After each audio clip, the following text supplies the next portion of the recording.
Because your Yes. GNP, and then after, how can we convert GDP into GNP and national income in our terminology, net national product at factor cost is consider as the national income भन्ने कन्सेप्ट्सहरू हामीले अलिकति discuss गरेका थियौँ।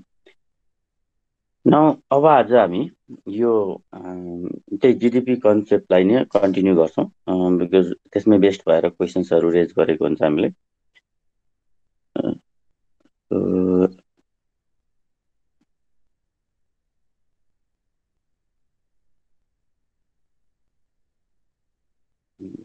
म यहाँ तपाईँसँग slide share गर्न खोज्दैछु। Okay,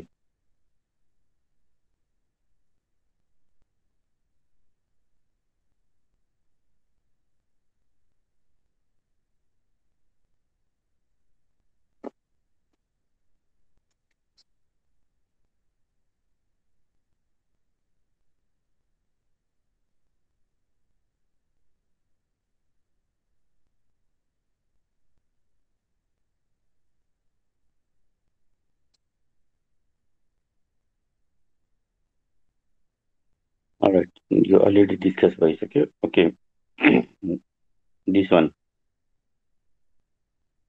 potential and actual GDP word itself reveals its meaning. The potential and actual. Potential GDP is an estimate of what the economy could have produced at full employment of resources. So, potential, the potentiality of producing hydroelectricity हाम्रो देशमा 83,000 megawatt, त्यसलाई हामी potential capacity भन्यो होइन, हाम्रो potential त्यो छ। But actual जुन रियलाइज भइरहेको छ त्यसलाई हामी के भन्छौँ? Actual GDP is the real GDP actually produced at a current level of utilization of resources. That's it. त्यो वर्डले नै तपाईँलाई सजेस्ट गरिरहेछ म के हुँ भनेर है। So why we should consider this potential and actual? Because need to know हामी आफ्नो रिसोर्सेसहरूलाई कति युटिलाइजेसन गरिरहेछौँ त। फर इक्जाम्पल अघि मैले हाइड्रो इलेक्ट्रिसिटीको इक्जाम्पल दिएँ। we can produce 83,000 megawatt. त्यो त्यो त्यो चाहिँ एक्सट्रिम भयो होइन। रिसोर्सेसहरू पुर्याउनलाई, कन्स्ट्रक्सन मेटेरियल्सहरू पुर्याउनलाई अलिकति गाह्रो हुने ठाउँमा पनि, डिफिकल्ट ठाउँमा पनि हामीले हाइड्रो इलेक्ट्रिसिटी प्रड्युस गर्यो भने चाहिँ त्यो क्यापेसिटी छ। अदरवाइज जहाँ फिजिबल छ, feasible area means you can easily access त्यो ठाउँ जान सक्नुहुन्छ, कन्स्ट्रक्सन इक्विपमेन्ट्सहरू लान सक्नुहुन्छ। त्यो ठाउँमा हाइड्रो इलेक्ट्रिसिटी प्रड्युस गर्नुभयो भने पनि you can produce, Nepal can produce 43 to 44,000 megawatt. नेपालको त्यो पोटेन्सियालिटी छ। What I mean to say, अब यो पोटेन्सियल आयो होइन। अब एक्चुअलमा कति रियलाइज गर्दैछ त भन्दाखेरि अराउन्ड 1,200 मेगावाट नेपालले इलेक्ट्रिसिटी, हाइड्रो इलेक्ट्रिसिटी प्रड्युस गर्दैछ। पोटेन्सियालिटी र अब एक्चुअल जुन ग्याप छ अहिले तल लेखेको छ हामीले, त्यो ग्यापले हामीलाई इन्फर्मेसन के दिन्छ त? Okay, there is the possibility of केही एक्सर्साइजको होइन, इन्भेस्टमेन्टको अपर्च्युनिटिजहरू।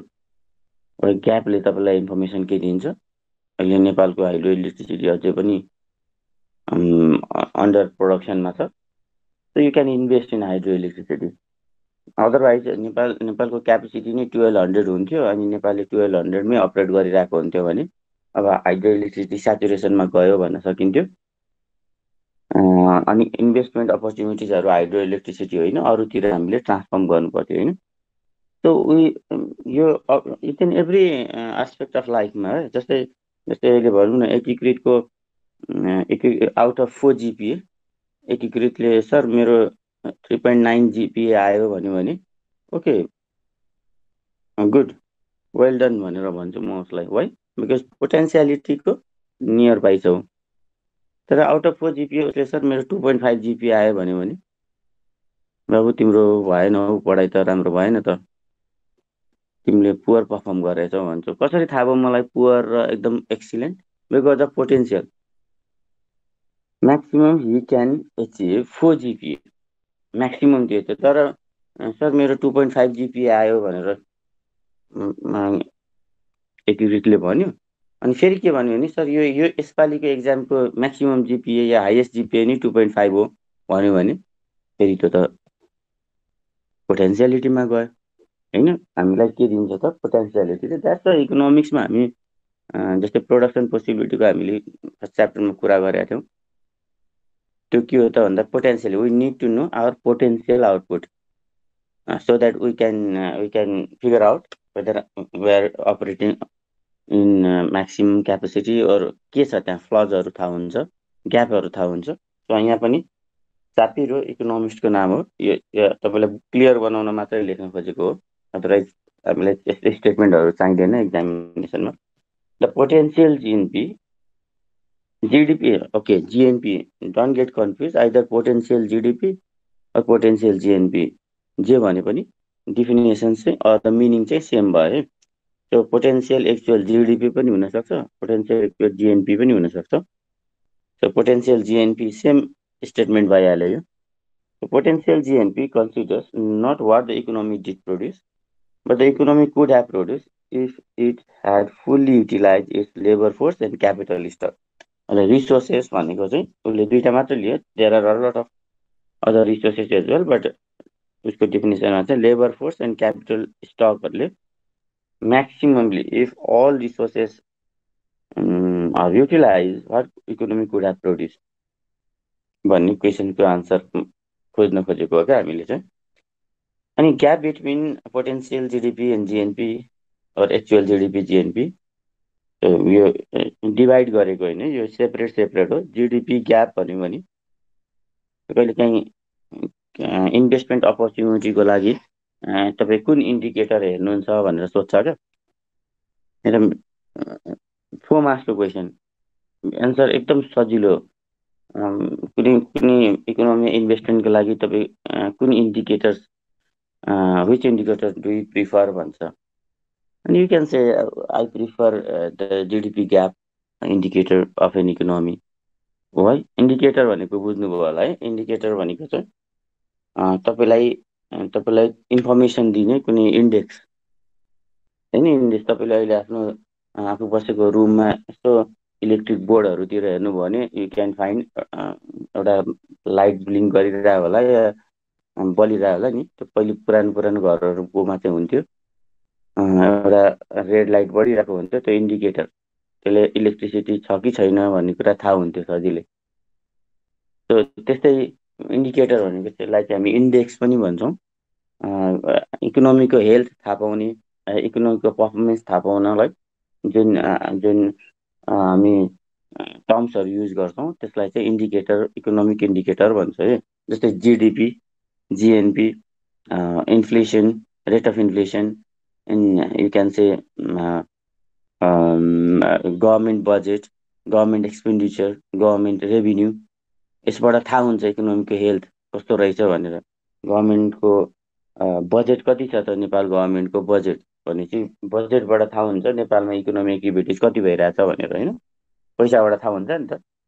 जस्तै तपाईँहरू कुनै प्लान गर्नुभयो, तपाईँहरू कुनै कुनै साथीहरू मिलेर कुनै अब ट्रेकिङको प्लान गर्नुभयो र केही पैसा कलेक्ट गर्नुभयो। अनि अब मैले सोधेँ कति छ तपाईँसँग पैसा कुनै ट्रेकिङमा जानलाई भने चाहिँ तपाईँले 30,000 छ भन्नुभयो भने एकोर्डिङली कन्सिडरेसनमा राखिन्छ थिङ्सहरू। तर कलेक्ट हामीले 3 लाख रुपिस गरेका छौँ भन्यो भने त्यो इन्फर्मेसन आयो क्या। त्यो त्यसलाई चाहिँ के भयो त इन्डिकेटर्स भनिन्छ है। सो यहाँ पनि यो GNP GDP gap is also consider as an indicator of an economy in order to identify whether investment opportunity छ छैन, इकोनोमीले ग्रो गर्न बाँकी छ छैन होइन। त्यसलाई हामी जिडिपी जिडिपी सेपरेट है, यो GDP GNP gap, GDP gap अनि जिएनपी ग्याप जे हेरे पनि भयो। कति चाहिँ स्कोप हेर्नलाई, potential GDP minus actual GDP, GDP ग्यापको कुरा भयो भने potential GNP minus actual GNP, यो डिभाइड गरेको होइन है। एक्चुअली स्टुडेन्टले चाहिँ डिभाइड होला भनेर अब क्लासमा चाहिँ त्यति ध्यान दिनु भएन। अब एक्जाम प्रिपेरेसनमा देखियो यो GDP divide by GNP gap, potential GDP divide by GNP, यो होइन, डिभाइड गरे होइन, यो GDP gap GNP gap separate हो, त्यो सम्झिनु होला। यहाँ यहाँ यो स्लाइडमा जस्तो सुकै लेखे पनि है, लास्टमा स्लाइड मात्रै रिड गरेर जानेलाई चाहिँ अलिकति यो फर्मुला हो कि भने जस्तो भयो, यो त्यो फर्मुला होइन। ओके, नाउ अर्को कन्सेप्ट छ इकोनोमीमा फेरि, त्यो हामी जिडिपी क्यालकुलेसन्समा छिर्नुभन्दा अगाडि चाहिने इन्फर्मेसन्सहरू है हामीलाई, यो जेनरल टर्म्सहरू। यो अब जिडिपी जिएनपी ग्यापलाई इन्फर्मेसन भयो। अब त्यसलाई असाइड राखेर एउटा न्यू टर्म फेरि हेरौँ, नोमिनल एन्ड रियल जिडिपी भन्छ। तपाईँले डिक्सनेरी पढाउँदैछु है म तपाईँलाई, त्यति बुझ्नुहोस् ल। इकोनोमिक्सको म्याक्रो इकोनोमिक्सको डिक्सनेरीमा वर्डहरू हुन्छ, अनि एउटा वर्ड पढ्यो, टर्म्स पढ्यो, त्यसको मिनिङ थाहा भयो। अब अर्को वर्ड माथिको टर्मसँग रिलेट हुन पनि सक्छ, नहुन पनि सक्छ। आयो अर्डरमा त्यो एउटा वर्ड आयो, त्यो माथिको टर्मले अर्कै मिनिङ दिने र त्यसको अर्को त्यसभन्दा सक्सेसिभ त्यो वर्डहरूले चाहिँ अर्को दिने, के फरक परेन है। तर यहाँ चाहिँ रिलेट छ, माथिसँग रिलेट छ यो टर्म्सहरू। जस्ट लाइक डिक्सनेरी, इकोनोमिक्सको डिक्सनेरीमा हामी छौँ भनेर सोच्छौँ अहिले। हामी क्यालकुलेसनहरू चाहिँ अब numerical or the practical part हो भने यो चाहिँ अहिले टर्म्सहरू हेर्दैछौँ। नोमिनल जिडिपी भन्छ, what do understand by nominal GDP, what is nominal GDP and what is real GDP. The nominal GDP measures the value of the economy's total output at the prices prevailing in the period during which the output is produced. That is current market price. एकदमै यो अहिले यो स्लाइडमा जस के भन्यो भने तपाईँले सजिलो इन्फर्मेसन कसरी पाउन सक्नुहुन्छ भने, in order to calculate GDP तपाईँले हामीले डेफिनेसन्स याद छ भने है सम्झिनुहोस् त। Money value of all final goods and services produce inside the state definition is GDP. So money value of all, how can we calculate money value? In order to calculate money value, हामी के गर्छौँ त,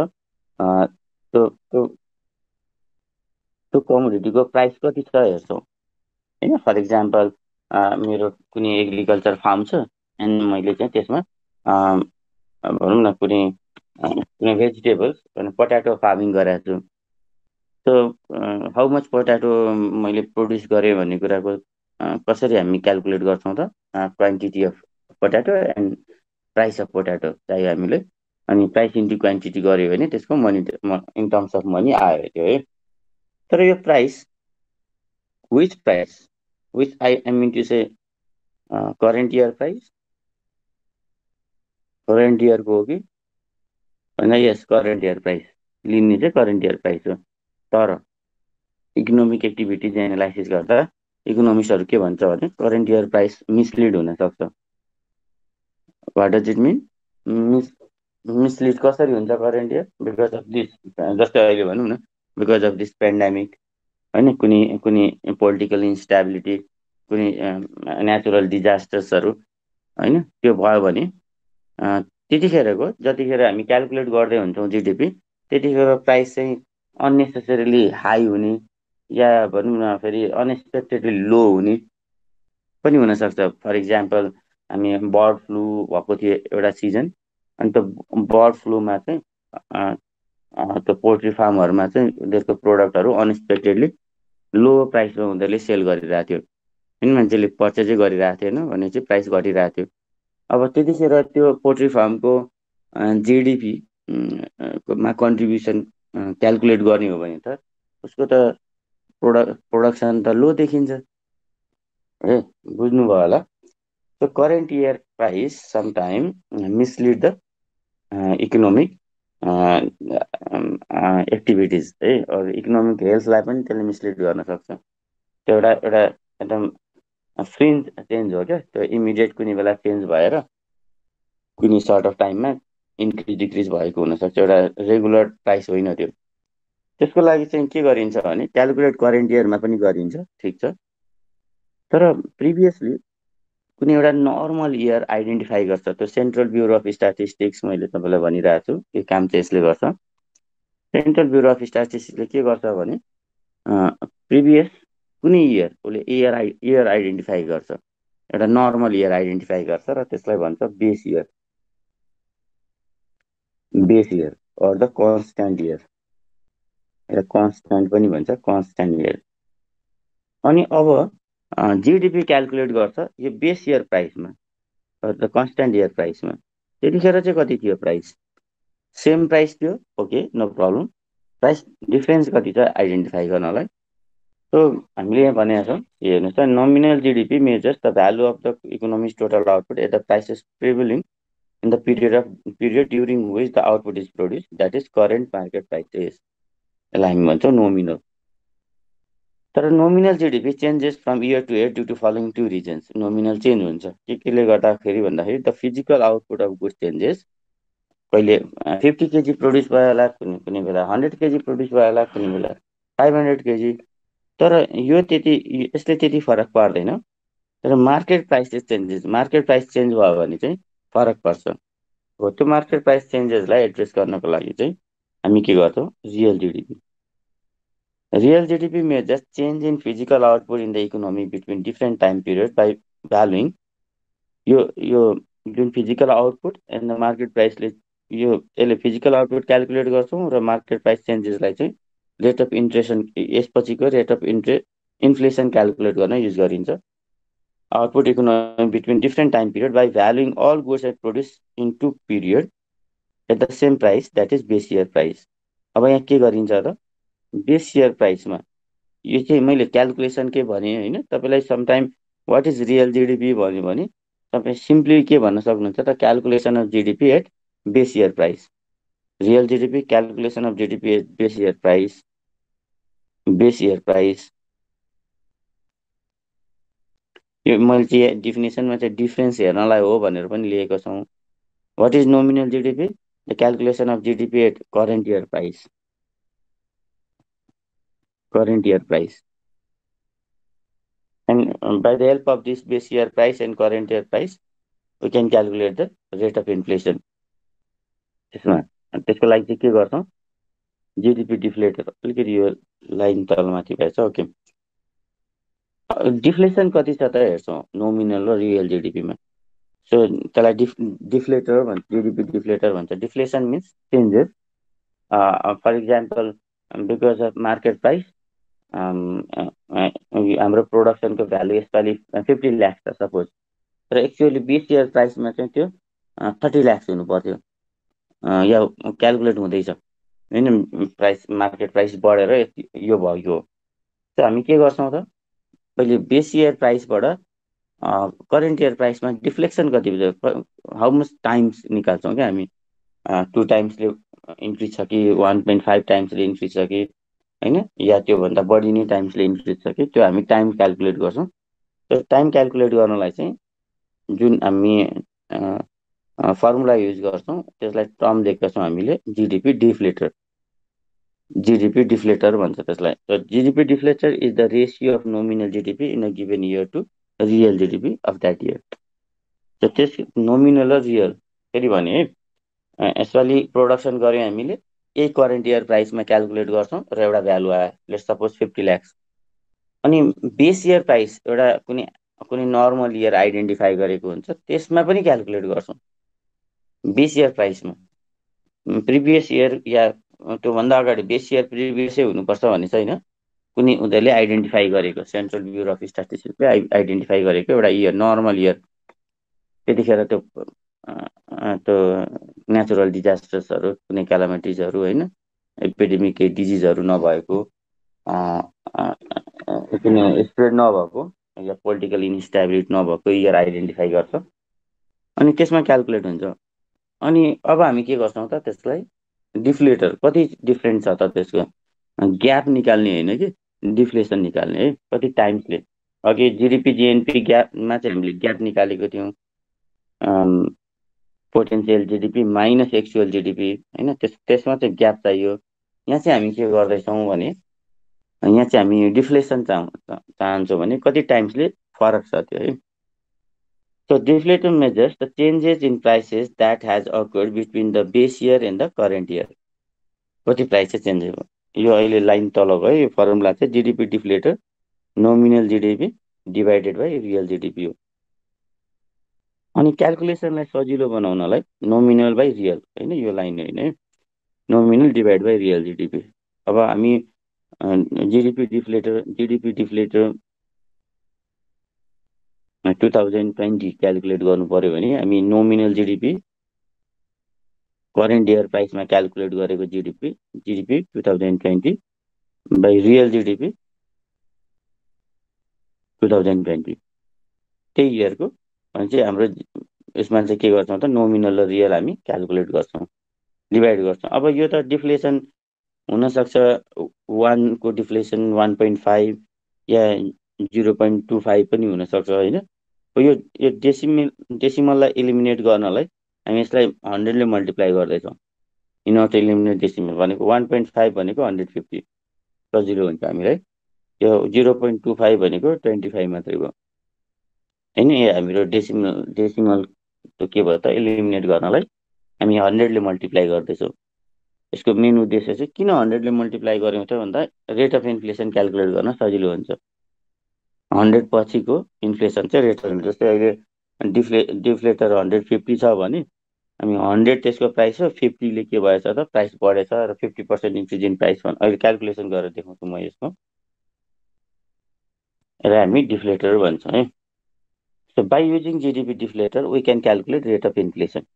Where rate of inflation हेर्नुहोस् त equal to यो formula चाहिँ के हो त भन्दा जिडिपी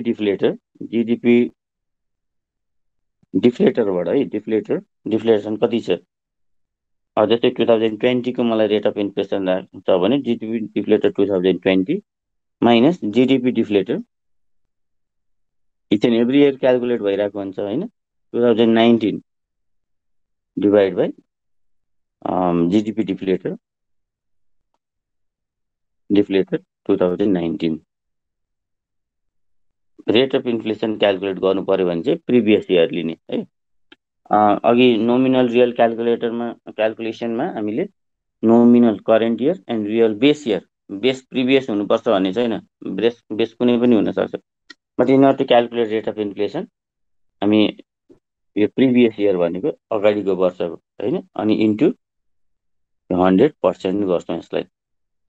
इन्फ्लेसन भनेको पर्सेन्टेजमा हुन्छ। सो रेट अफ इन्फ्लेसन हाम्रो कन्ट्रीमा इन्फ्लेसन यति छ भनेर तपाईँले सुन्नुभएको कुनै डेटाहरू पाउनुहुन्छ कुनै इकोनोमिस्टहरूले चाहिँ this much of hour rate of inflation भन्दैछ भने यो क्यालकुलेट भएको हुन्छ।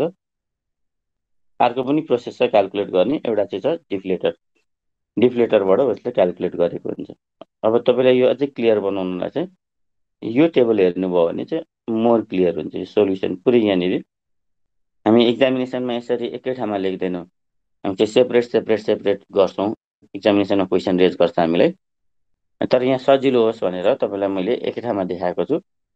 म एक्जामिनेसनमा कसरी गर्छौँ त्यो पनि हेर्छु है त। यो यत्रो पेज अलिकति मेसअप जस्तो देखिन्छ क्या एक्जामिनेसनमा फेरि गर्न नपाउने चाहिँ होइन तर अलिकति मेसअप यत्रो इन्फर्मेसन सिङ्गल टेबलमा अलिकति मिसअप देखिन्छ। जस्तै हेर्नुहोस् है त यो गिभन इन्फर्मेसन्सहरू छ क्यालकुलेसन पनि बुझ्नुहुन्छ र थ्योरी पार्ट पनि बुझ्नुहुन्छ यसमा। अब यो इयर तपाईँले 2006 2007 2008 2009 एन्ड 2010 इन्फर्मेसन के दियो भने there is a commodity called X and there is a commodity another commodity called Y.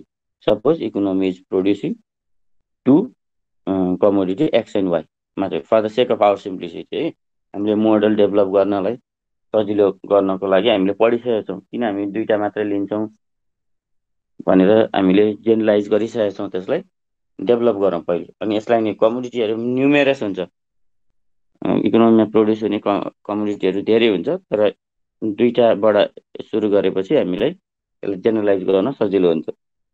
Suppose 2006 मा X quantity of X produced कति थियो त it was 100 and quantity of Y 50 and price obviously हुन्छ त्यसको market price थियो होइन, 10 rupees price थियो अनि वाईको चाहिँ 20 रुपिस थियो।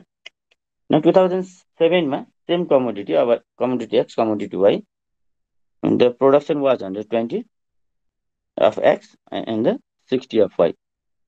एन्ड त्यतिखेरको प्राइस के रहेछ त 2007मा त्यो कमोडिटीको प्राइस इज 12, एक्सको price and Y price is 25। फरक पर्यो प्रिभियस इयर भन्दा अर्को इयरमा है। ग्रेजुअली इन्फर्मेसन त्यही छ 2008, 2009, 2010 इन्फर्मेसन सेम। के इन्फर्मेसन त भन्दाखेरि आउटपुट कति प्रड्युस भयो र त्यसको प्राइस कति छ। यो तपाईँलाई केही गरी न्युमेरिकल सोध्यो भने यो एरिया चाहिँ के हुन्छ त गिभन हुन्छ, दिएको हुन्छ। यति चाहिँ हुनसक्छ 6, 7, 5 इयर नदिए डेटा नदिएर 2, 3 इयरको डेटा पनि हुनसक्छ। अदरवाइज यो कलमहरू चाहिँ इन्फर्मेसन गिभन हुन्छ। This much of output is produce in 2006, यसरी हामीलाई इन्फर्मेसन दियो। अब हाम्रो अरू कलमहरू चाहिँ हाम्रो क्यालकुलेसन हो। जुन रिमेनिङ कलमहरू छ अब त्यो क्यालकुलेट गर्छौँ। नोमिनल यो तर राखौँ त, नोमिनल जिडिपीको लागि हेर्नुहोस् त हामी के गर्छौँ, PX into X plus PY into Y. Simply means what, 10 into 100 plus 20 into 50। एक्सको भ्यालु वाईको भ्यालु दुइटालाई एड गरिदिउँ, क्यालकुलेसन गरेर देखाएको छौँ। 12को वाई, एक्सको भ्यालु वाईको भ्यालु एड गरिदिउँ। यो पनि यो भ्यालु निकाल्नलाई प्राइस इन्टु क्वान्टिटी गर्यो।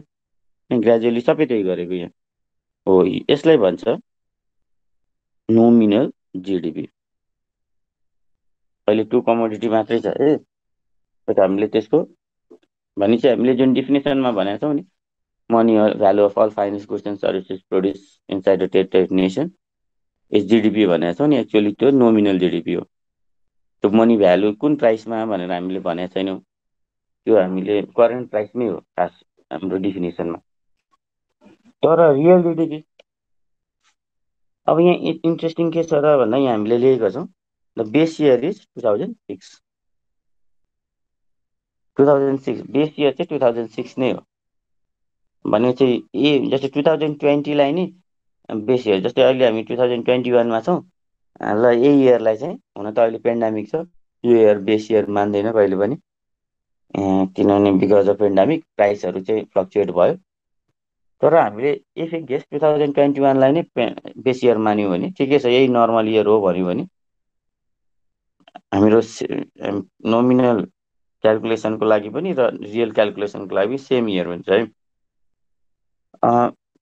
अब फेरि एउटा म यो इन्फर्मेसन एड गरिहालौँ। तपाईँलाई क्यालकुलेसन गर भनेको छ and then after base year दिएको छैन, इन्फर्मेसन छैन बेस इयर भने तपाईँ क्वेसन पढ्नुहोस्। क्वेसनमा फर्स्ट इयर कुन इयरदेखि सुरु छ, यहाँ हाम्रो 2006 छ, तपाईँको क्वेसनमा चाहिँ 2015 हो। अनि 15, 16, 17, 18 भनेर डेटा दिएको छ भने त्यहाँ भएको 2015लाई चाहिँ तपाईँले बेस इयर आफै प्रिटेन्ड गर्नुहोस्। अब तपाईँ मान्न सक्नुहुन्छ, सपोज बेस इयर इज 2015 गर्नै पर्छ त्यसो। कुन केसमा त्यहाँ भनेको छैन बेस इयर यो हो भनेको छैन, सिम्पली तपाईँलाई इन्फर्मेसन दियो क्यालकुलेट रेट अफ इन्फ्लेसन भन्यो। अब in order to calculate rate of inflation you need to calculate first real GDP, then after nominal GDP, GDP deflator and rate of इन्फ्लेसनको पारी आउँछ। अब नोमिनल जिडिपी त calculate गर्नु होला, प्राइसहरू दिएको हुन्छ। अब रियल जिडिपीको लागि बेस इयर चाहिन्छ, बेस इयर त क्वेसनमा केही भनेको छैन। सपोज तपाईँले त्यो केसमा त्यो क्वेसनमा भएको first year is consider as the base year. Okay, जस्तै यो क्वेसनमा अहिले फर्स्ट इयर नि हामीले बेस इयर कन्सिडर गरेका छौँ। अब यहाँ हेर्नुहोस् है त, अनि फेरि अर्को एउटा इन्फर्मेसन हेरौँ। Nominal suppose in the year of 2015 nominal GDP is exactly equal to the real GDP भन्छ भने 2015 चाहिँ बेस इयर हो। त्यो पनि बुझ्नुहोस्, जुन इयरमा नोमिनल र रियल जिडिपी सेम हुन्छ,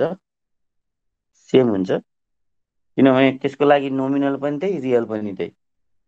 भनेपछि तपाईँलाई बेस इयर भनेको छैन, but at 2015 there is equality between nominal and real GDP भनेको छ भने okay, this 15 is my base year भनेर सम्झिहाल्नुहोस्। अब यो 15 चाहिँ मेरो, अब 15 को प्राइसमा क्यालकुलेट गर्नुपर्ने हुन्छ क्या। बुझ्दै हुनुहुन्छ नि?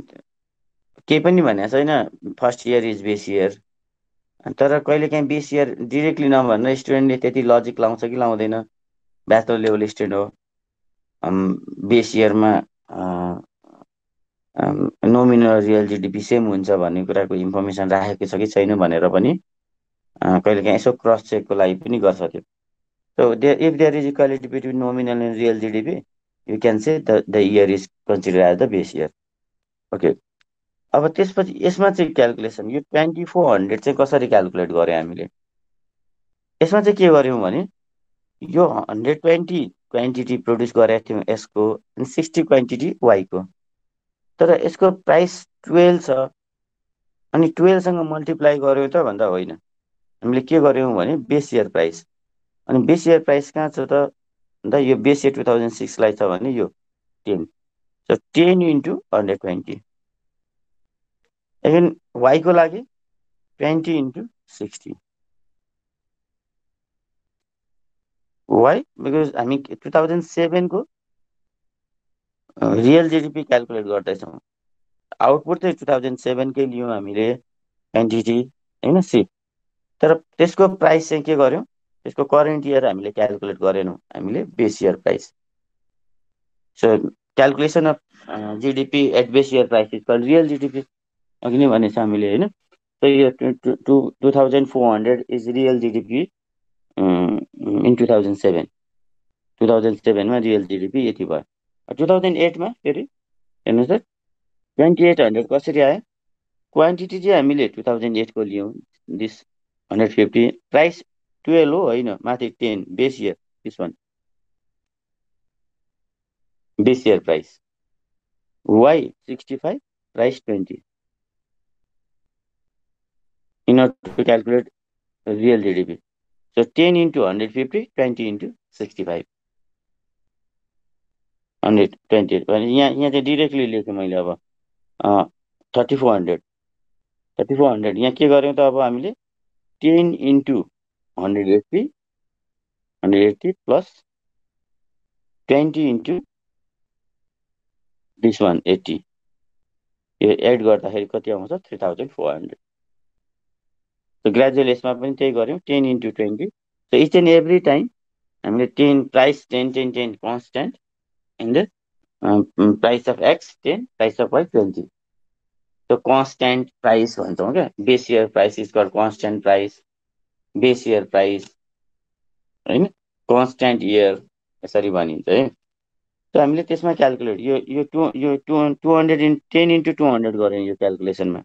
जस्तै 2010मा हामीले क्यालकुलेट गर्दा 10 इन्टु 200 प्लस 20 इन्टु, सरी यहाँ 100 छ है, यो दिस वान 20 इन्टु 100, अनि यो क्यालकुलेट गरिसकेपछि भ्यालु कति आयो? 4000। So this one is our calculation of real GDP. सजिलो छ यो, यसको लागि कुनै पुरै आइन्स्टाइनको दिमाग चाहिँदैन। Simplest form of mathematics, simplest form, यो कम्प्लिकेटेड म्याथ गरेको मान्छेलाई त यो के भएन। अब यहाँ अब के गर्यौँ हामीले? डिफ्लेटर क्यालकुलेट गर्यौँ। अब फेरि हेर्नुहोस्, नोमिनल र रियल, बेस इयरमा नोमिनल र रियल त सेम छ भनेपछि 2000 डिभाइड बाई 2000 1 हो होइन, 1 हो, इन्टु 100 गऱ्यौँ हामीले। किन 100 गऱ्यौँ? त्यसलाई त्यो डेसिमल आएको छैन, तर डेसिमल आएको थियो भने इलिमिनेट गर्नलाई पछि हामीले आउँछ त्यो होइन त 100। अब तपाईँ योबाट के बुझिन्छ भने you can get the information from this 100, if the value of deflator is 100, suppose in 2015 the deflator value is 100 भन्छ भने the year is called base year. यो 100 हुने भनेको बेस इयरमा मात्रै हो। किन 100 हुन्छ? बिकज जो नोमिनल रियल इक्वल हुन्छ, अनि नोमिनल र इक्वल रियल हुन्छ भने त बेस इयर हो, बुझ्नुहोस् है। So if the value of nominal and real equal, deflator पनि 100 आउँछ। So क्वेसनमा the value of deflator in 2020 is 100 भनेको छ भने डिफ्लेटरको भ्यालु 100 भनेपछि अब यो 2020 चाहिँ बेस इयर रहेछ, आउनु पर्यो क्या माइन्डमा। अब 2000 किनभने डिफ्लेटर 100 भन्दैछ, in 2020 the value of deflator is 100, okay, this means the 2020 is our base year. त्यो बुझ्नुहोस् है, त्यो इयरमा क्यालकुलेट गर्नुपर्छ। अब हामीले सेकेन्ड वान, यो फर्स्ट वान त 100 आयो, सेकेन्ड वान हामीले के गर्यौँ हेर्नुहोस् त, 2940, this one is nominal GDP divided by real GDP 2400, जति आयो त्यसलाई यो आयो 1.225, यसलाई मल्टिप्लाई गर्यो 100ले, द्याट्स वाइ यो आयो 1222.5। अब यसबाट हामीलाई सजिलो के हुन्छ भने रेट अफ इन्फ्लेसन क्यालकुलेट गर्नु सजिलो हुन्छ। प्राइस कतिले बढेछ त भन्ने कुरा आयो कि।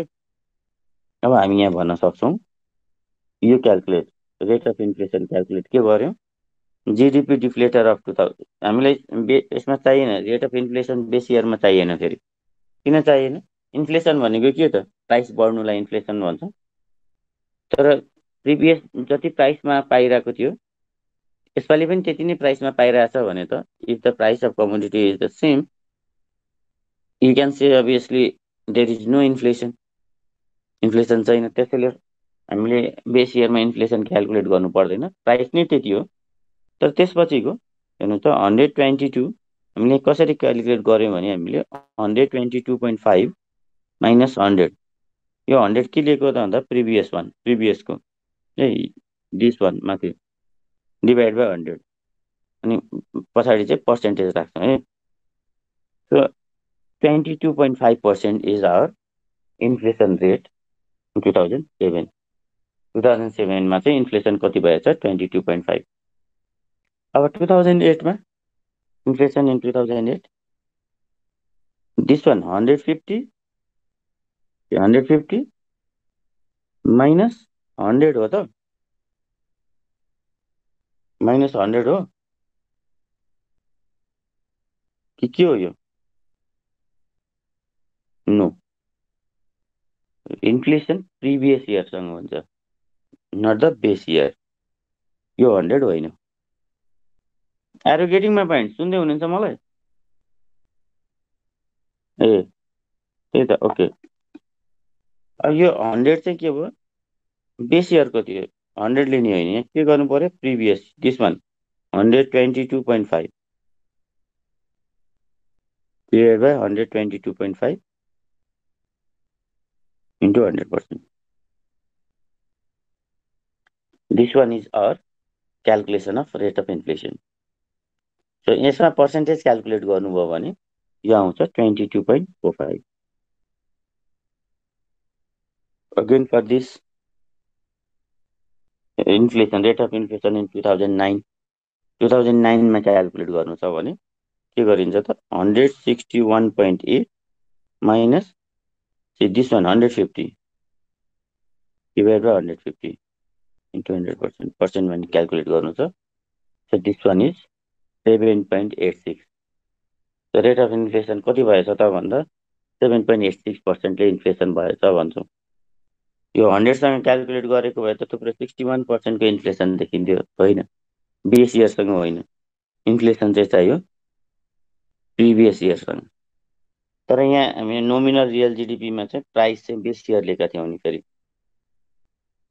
रियल जिडिपी क्यालकुलेट गर्दा, यो चाहिँ ध्यान दिनु पर्यो है। सो यो नोमिनल रियल युज हुन्छ in order to calculate rate of inflation, in order to calculate deflator. Rate of इन्फ्लेसनले, बिकज मैले पहिले नै भनिसकेँ, you guys are our future manager, you have to make decisions. इन्फ्लेसनले चाहिँ डिसिजन्सलाई पनि ह्याम्पर गर्छ। जस्तै नेपालमा फरेन इन्भेस्टर्सहरू त्यति धेरै किन इन्भेस्ट गर्न इन्ट्रेस्ट राख्दैनन् त, अन्त because of rate of inflation पनि हो। नेपालमा स्टेबल टाइप अफ इन्फ्लेसन हुन्थ्यो भने भनौँ न, जस्तै तपाईँले कुनै बिजनेस सुरु गर्नुभयो, प्लान गर्नुभयो थियो म 1 करोड रुपिज लाउँछु भन्ने प्लान गर्नुभएको थियो, तर बिकज अफ इन्फ्लेसन तपाईँको 1 करोड 50 लाख लाग्यो भने त तपाईँको त्यो इन्भेस्टमेन्ट जुन तपाईँले एउटा प्लान गर्नुभएको हुन्छ त्यो त फेल भयो होइन। अनि तपाईँको कस्ट अफ प्रोडक्सन पनि हाई हुनसक्छ, तपाईँको कम्पिटिटिभनेसको कुरा आउँछ होइन, मार्केटमा सर्भाइभ गर्नुपर्ने कुराहरू आउँछ, त्यो त हेम्पर हुनसक्छ। बिकज तपाईँले सोच्नु भएको थियो दिस मच प्राइसमा म प्रड्युस गर्छु, तर काम सुरु गर्दाखेरि because of inflation market price बढ्यो, तपाईँको ट्रान्सपोर्टेसन कस्टहरू बढ्यो, तपाईँले त्यो प्रिटेन्ड नगरेको प्राइस समहाउ केही 5%, 3, 4, 5% त प्रिटेन्ड गर्नुभएको हुन्छ। Okay, this much of percentage increase भयो भने आई क्यान ह्यान्डल भनेको हुन्छ। तर नेपालमा चाहिँ अलिकति हामी इरेगुलर टाइप अफ इन्फ्लेसन देख्छौँ क्या। भनेपछि कुनै कुनै इन्फ्लेसन चाहिँ 100%को पनि भइदिन्छ कतिपय प्रोडक्टहरूमा होइन। अनि बिकज अफ त्यो rate of inflation investment activities, investment डिसिजनलाई ह्याम्पर गर्छ। So government should address the inflation rate. गभर्मेन्टको स्ट्राटेजी हुन्छ इन्फ्लेसनलाई कन्सटेन्ट राख्ने। 3, 4, 5% of inflation rate is consider the natural rate of inflation. 5सम्म 6सम्म कसैले चाहिँ के भन्छ, यो नेचुरल रेट अफ इन्फ्लेसन यति त हुन्छ, केही फरक परेन। बट मोर देन 6%, 10, 20, 30% इन्फ्लेसन भयो भने प्यानिक गर्नुपर्ने हुन्छ होइन। लास्ट क्लासमा पनि हामीले डिस्कस गरेका छौँ, इन्फ्लेसन पार्टमा पनि हामी डिस्कस गर्छौँ यसलाई। बट दिस इज यो जिडिपी क्यालकुलेसनमा नोमिनल रियल आएको हुनाले हामीले रेट अफ इन्फ्लेसन क्यालकुलेसन पनि हामीले गर्नु पर्यो है।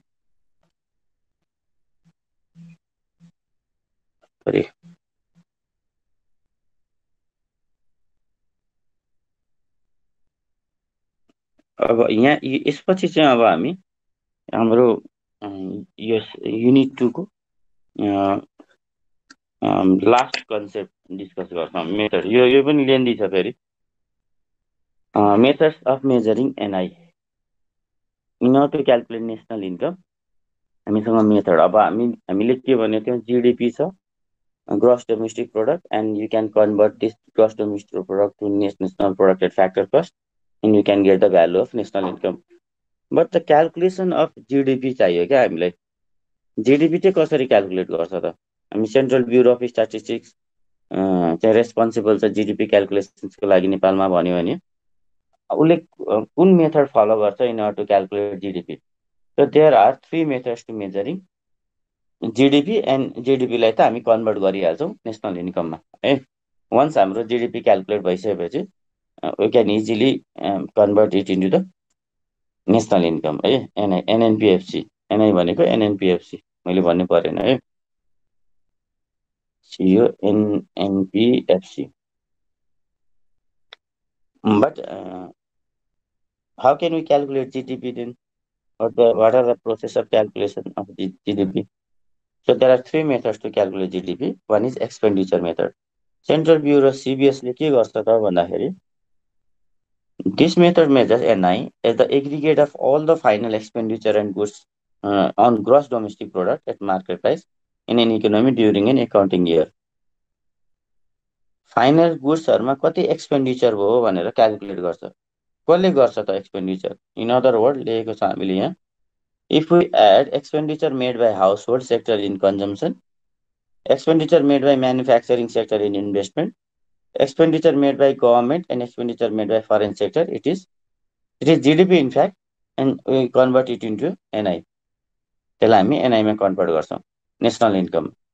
So it means if we calculate NI from market price, it is calculated as the expenditure method. Market प्राइसबाट जुन भन्दैछौं नि हामी त्यसलाई एक्सपेन्डिचर मेथड भन्छौं। भनेपछि एक्सपेन्डिचर खर्च, अब तपाईलाई मैले कति खर्च गरे भन्ने कुरा गभर्नमेन्टलाई कसरी थाहा हुन्छ? त्यो गभर्नमेन्टको सिस्टम छ के, गभर्नमेन्टको त च्यानल छ त्यो। जस्तो तपाईलाई आएर सोधिरहनु पर्दैन तपाईले कति खर्च गर्नुभयो भनेर। गभर्नमेन्टले के गर्छ भने यसपालि नेपालमा कन्ज्युमेबल कमोडिटीहरु कति सेल भयो त त्यो क्याल्कुलेट गर्छ। तपाईले रिसिभ गरेको मनीमा इकोनोमीमा बैंक सेभिङ भनेर कति आयो, अनि जस्तै गभर्नमेन्टको स्प्रेड भएको यो चाहिँ ओभरअल एग्रिगेट इन्डिभिजुअल चाहिँदैन के, यसमा के आउँछ त ओभरअल। सो हामीले जुन पर्सनल डिस्पोजेबल इन्कम क्यालकुलेट गरेको हुन्छ नि, उसले के गर्छ त सपोज 50 करोड रुपिसको इकोनोमी छ, इकोनोमीमा 50 करोडको रोलिङ भयो, अनि सेभिङ्स चाहिँ 20 करोड आयो। भन्न सक्नुहुन्छ 30 करोड चाहिँ के भएछ त कन्जम्सन भएछ। 30 करोडको वेल बिकज मैले तपाईँहरूलाई ल है एउटा प्रोग्राम गर्न भनेर 20,000 रुपियाँ दिएँ, मलाई ल्याएर 4,000 फिर्ता दिनुभयो। म त अब त्यसबाटै जेनरलाइज के गर्न सक्छु त 16,000 रुपिस कन्जम्सन भएछ भनेपछि सोध्नै पर्दैन कसैलाई इन्डिभिजुअली। एग्रिगेट इकोनोमीमा यसरी क्यालकुलेट हुन्छ। तर सेन्ट्रल ब्युरो अफ स्ट्याटिस्टिक्सले चाहिँ के गर्छ त मैले पहिले पनि भने उसले आफ्नो च्यानल, आफ्नो डेटा कलेक्सन्सको एउटा वेब बनाएको छ, एउटा उसको आफ्नै किसिमको सिस्टम छ। त्यो सिस्टममाबाट डेटा कलेक्सन तपाईँको नियर बाई भनेको त्यो वार्ड अफिस हो। त्यो वार्डले तपाईँको इन्फर्मेसन चाहिँ दिने काम गर्छ त्यसलाई। त इन्डिभिजुअल दिँदैन, मेरो वार्डमा this much of commodity produce भयो, दिस मच अफ कन्जम्सन भयो, यति यति राइस कन्ज्युम भयो, यति भेजिटेबल्सहरू कन्ज्युम भयो भने पनि हामीलाई एग्रिगेट आइहाल्यो। सो यो क्यालकुलेसनमा हेर्नुहोस् त सिम्पल फर्मुला कसरी लेख्छौँ भने GDPMP equals to C plus I plus G plus X minus M. C अहिले कम्पोनेन्टको कुरा गर्छौँ हामी फेरि। सिआइजी सी स्ट्यान्ड फर भनेर हामी हेर्छौँ अहिले। यो जिडिपिएमपी भयो। अब कन्भर्जन सम्झिनुहोस् त, कन्भर्जन सम्झाउँदैछु तपाईँलाई यहाँ म। अब यो त जिडिपी भयो त्यसमा, ओके। त्यसमा एनएफआई एड गर्दा के हुन्छ जिएनपी भयो। ए अब यो जिएनपीमा हामीले माइनस डेप्रिसिएसन गर्यो भने यो एनएनपिएमपी हुन्छ, र एनएनपिएमपीमा माइनस एनआइटी गर्यो भने हामी एनएनपिएफसी क्यालकुलेट गर्न सक्छौँ। र एनएनपिएफसी भनेको एनआई हो, हामीले यहाँ लेखेको छौँ अर एनआई भनेर। सो एक्सपेन्डिचर मेथडबाट क्यालकुलेट गर्नु पर्यो भने पहिले consumption expenditure, investment expenditure, government expenditure plus export minus import गरिन्छ, अनि त्यसलाई एनआईमा कन्भर्ट गरिन्छ। अनि त्यसको लागि सेन्ट्रल ब्युरोसँग यो एनएफआई डेटा पनि हुन्छ, डेप्रिसिएसन डेटा पनि हुन्छ, एन्ड एनआइटी डेटा पनि हुन्छ। क्यालकुलेट गर्छ उसले, क्यालकुलेसन गर्छ। तर तपाईँ मात्रै के बुझ्नुहोस् भने अहिले यो एकदम टफ टास्क है। Calculation of national income is not that much of easy. तपाईँले ट्रायल ब्यालेन्स सिटहरू बनाए जस्तो कुनै कुनै अर्गनाइजेसन्सको अकाउन्ट मेन्टेन गरे जस्तो हुँदैन। यो चाहिँ ओभरअल इकोनोमीको अकाउन्ट हो। इकोनोमीको अकाउन्टमा डिफिकल्टिजहरू पनि छ, टफ छ यो क्यालकुलेसन। बट तपाईँलाई हामीले चाहिँ मात्रै के बुझ्नु छ भने सर्फेसली कन्जम्सन एक्सपेन्डिचर बाई यहाँ लेख्दैछु मैले कम्पोनेन्ट्स अफ एक्सपेन्डिचर मेथडमा हामीले त्यो जुन कम्पोनेन्टहरू थियो युज भएको C plus I plus G X minus M. हेर्नु त सी भनेको चाहिँ प्राइभेट फाइनल कन्जम्सन एक्सपेन्डिचर भन्छ यसलाई। Expenditure made on durable goods, हामीले केमा खर्च गरेको हुन्छौँ ड्युरेबल गुड्समा। Expenditure made on non durable goods, expenditure made on service of all kind. अरू सर्भिसहरू ब्याङ्किङ सेक्टरको सर्भिसहरू हामीले लिएको हुन्छौँ। यो चाहिँ हामी के भन्छौँ त private final consumption expenditure C. Gross private domestic investment or the gross capital formation, यसलाई चाहिँ ग्रस क्यापिटल फर्मेसन पनि भन्छ, किनभने इन्भेस्ट गर्यो भने इकोनोमीमा क्यापिटल आयो नि त, त्यसैले क्यापिटल फर्मेसन भनिन्छ। त्यसको टर्ममा इन्भेस्टमेन्ट मात्रै भने भए हुन्थ्यो नि भन्ने होइन क्या। हाम्रो चाहिँ ग्रस फाइनल डोमेस्टिक इन्भेस्टमेन्ट है। अहिले हामीले कुनै आउटसाइडबाट हाम्रो फरेन इन्भेस्टमेन्ट आयो भने यहाँ अहिले जिडिपीमा क्यालकुलेट हुँदैन भन्न खोजेको है। ग्रस प्राइभेट डोमेस्टिक इन्भेस्टमेन्ट कति आयो त non residential investment, residential investment चाहिँ यहाँ नन रेसिडेन्सियलहरूले गर्ने इन्भेस्टमेन्ट्सहरू, रेसिडेन्सहरूले गर्ने इन्भेस्टमेन्टहरू, चेन्ज इन बिजनेस इन्भेन्टरी। अब यो भनेको चाहिँ के हो त भन्दा जस्तै अब फ्याक्ट्रिजहरूतिर छ, यो ओपनिङ स्टक भन्ने थाहा छ होला तपाईँलाई, अनि क्लोजिङ स्टक भन्ने पनि थाहा छ। So closing stock minus opening stock गऱ्यो भने हामीले यो चेन्ज इन इन्भेन्टरी आउँछ। मिन्स प्रोडक्सनमा कति यो इयरमा कति प्रोडक्सन भयो, because this is the calculation of 1 year. So investment त गऱ्यौँ हामीले होइन, अनि investment residential investment non residential investment भयो, अनि बिजनेसमा फिनिस गुड्सहरू पनि कति स्टकहरू चेन्ज भयो त, त्यसलाई एड गऱ्यो भने यो प्रोसेस मात्रै बुझ्नुहोस् तपाईँ। हामीलाई के भन्छ त, यो ग्रस प्राइभेट डोमेस्टिक इन्भेस्टमेन्ट अथवा ग्रस क्यापिटल फर्मेसन भन्छ। अनि गभर्मेन्ट एक्सपेन्डिचर, गभर्मेन्टले 2 टाइप अफ एक्सपेन्डिचर हुन्छ, एउटा कन्जम्सन एक्सपेन्डिचर गभर्मेन्ट रेगुलर एक्टिभिटिजको लागि, and then investment expenditure government construction एक्टिभिटिजको लागि, डेभलपमेन्ट एक्टिभिटिज मिन्स रोडहरू ब्रिजहरू बनाउनु पर्यो, अदरवाइज गभर्मेन्टको अफिसहरू अपरेसन्सहरूको लागि चाहिँ करेन्ट एक्सपेन्डिचर भन्छ। अब जेनरली के हुनुपर्ने हो भने यहाँ यही प्रब्लम छ क्या नेपालमा, तपाईँ लेटर अन रिकमेन्डेसन पनि गर्नुहुन्छ यहाँनिर। गभर्मेन्टलाई अपरेट गर्नलाई जुन गभर्मेन्टको एक्सपेन्सेसहरू छ त्यसलाई कन्जम्सन एक्सपेन्डिचर भन्दैछौँ। अपरेसनल एक्सपेन्सेस क्या, अपरेसनल एक्सपेन्सेस। अनि गभर्मेन्टले इन्भेस्टमेन्ट गर्छ, इन्भेस्टमेन्टहरू गर्नलाई चाहिँ त्यसलाई चाहिँ इन्भेस्टमेन्ट एक्सपेन्डिचर। नेपालको केसमा के छ भने म्याक्सिमम बजेटको, गभर्मेन्ट बजेटको म्याक्सिमम पर्सेन्टेज चाहिँ 80% प्लस के छ त कन्जम्सन एक्सपेन्डिचर। अब अपरेसनल एक्सपेन्डिचर नै धेरै छ भने क्यापिटल फर्मेसन कसरी होला त? इन्भेस्टमेन्ट डेभलपमेन्ट एक्टिभिटिजहरू गर्नु पर्यो भने त पैसा पुगेन होइन। तपाईँसँग भएको तपाईँको इन्कम 50,000 छ, अनि आउट अफ 50,000 तपाईँ 40,000 45,000 खर्चै हुन्छ घरमा, एक्सपेन्सेस नै छ। घरको रेगुलर एक्सपेन्सेस नै 40,000 45,000 छ सपोज, इक्जाम्पल लिएको है मैले। अब तपाईँ मन्थली 5,000 सेभ गरेर अनि कति चाहिँ सेभ गर्न सक्नुहुन्छ त भन्दा धेरै सक्नुहुन्न क्या। वाइ? बिकज तपाईँको यो कन्जम्सन एक्सपेन्डिचर नै धेरै भयो। कि तपाईँले अझै अर्न गर्नु पर्थ्यो होइन, तपाईँले चाहिँ 2 लाख 3 लाख 5 लाख 10 लाख अर्न गरेर अनि तपाईँ 50,000 खर्च गर्दै हुनुहुन्थ्यो भने तपाईँसँग 9,50,000 सेभिङ भइरहेको थियो। क्यापिटल फर्मेसन भन्छौँ त्यसलाई। अनि यु क्यान इन्भेस्ट 9,50,000। तर इन्कमको अराउन्डमै नेपालमा त्यस्तो छ, रेभिन्यू जति छ गभर्मेन्ट रेभिन्यू त्यसको tentatively maximum percentage consumption expenditure.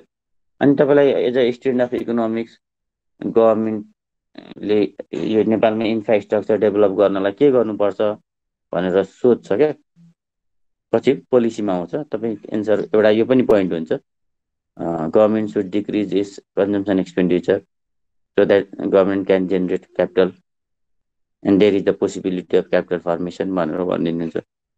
यता कन्जम्सन एक्सपेन्डिचर घटाउनु पर्यो क्या, गभर्मेन्टको अननेसेसरी एक्सपेन्डिचरहरू। हामी त घरमा त नेसेसरी गर्लौँला होइन, तर गभर्मेन्टको हेर्ने हो भने अननेसेसरी एक्सपेन्डिचरहरू बढी देख्छौँ हामी। आई थिङ्क तपाईँ बुझ्दै हुनुहुन्छ है मेरो कुरा। यो म्याक्रो इकोनोमिक्स हो, रेकमेन्डेसन्स एन्ड द सजेसन्सहरू धेरै सोध्छ यसमा।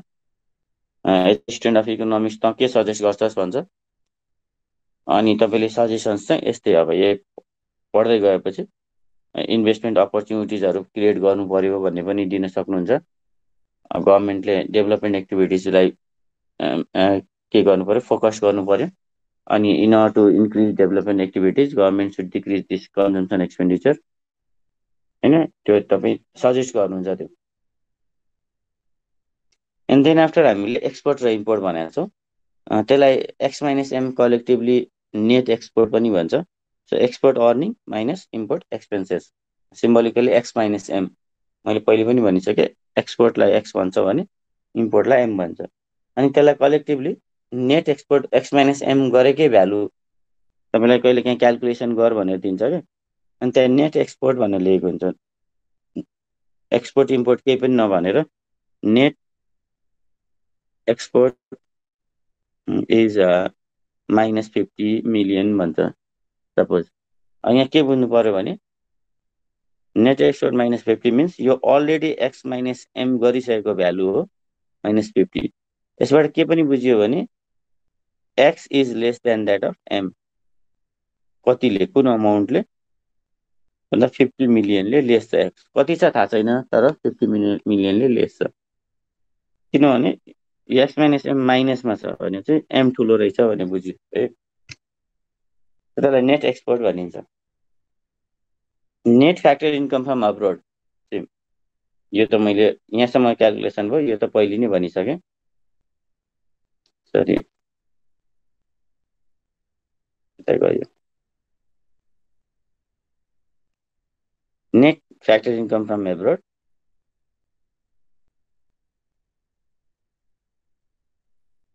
this one, okay. Net factor income from abroad, receipt from abroad, payment made to abroad. त्यसपछि डेप्रिसिएसन कन्भर्जनको लागि हामीले एनएफआई डेप्रिसिएसन एनआईटी है। It is the consumption cost of fix capital और capital consumption cost. It can also be defined as the wear and tear cost of fix capital. Depreciation value पनि चाहियो त्यहाँ, नेटमा convert गर्नु छ।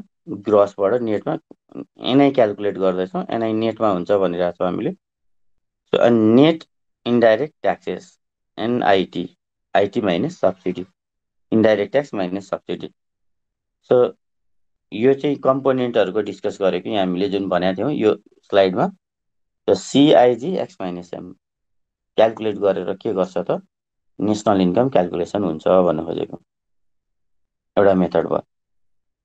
अर्को method income method, एउटा expenditure मेथडबाट आयो, अर्को आयो इन्कम मेथड हैन। के गर्छ यसमा भने income method measures the total value of income generated by production plus indirect taxes net of subsidies. यो भनेको म अहिले बुझाउँछु, यसले क्यालकुलेसनमा अझै सजिलो हुन्छ। यो चाहिँ total value of income generated by production, प्रोडक्सनले इन्कम कति जेनेरेट गर्यो त हैन। इन्कम जेनेरेट गरेपछि त्यो त अलरेडी इन्कम साइडबाट क्यालकुलेट, फ्याक्टर साइडबाट क्यालकुलेट हुँदैछ भने त्यो के छ त फ्याक्टर प्राइसमा छ, तर नेटमा पनि छ हैन। फ्याक्टर साइडले डेप्रिसिएसन डिडक्ट गरिसकेको भ्यालु पाउँछ, हामीले लास्ट क्लासमै डिस्कस गरिसकेको छौँ।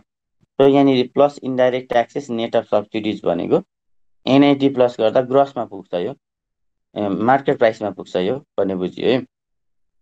सो अल्सो कलेज यो मेथडलाई भनिन्छ distributed share method or factor payment method.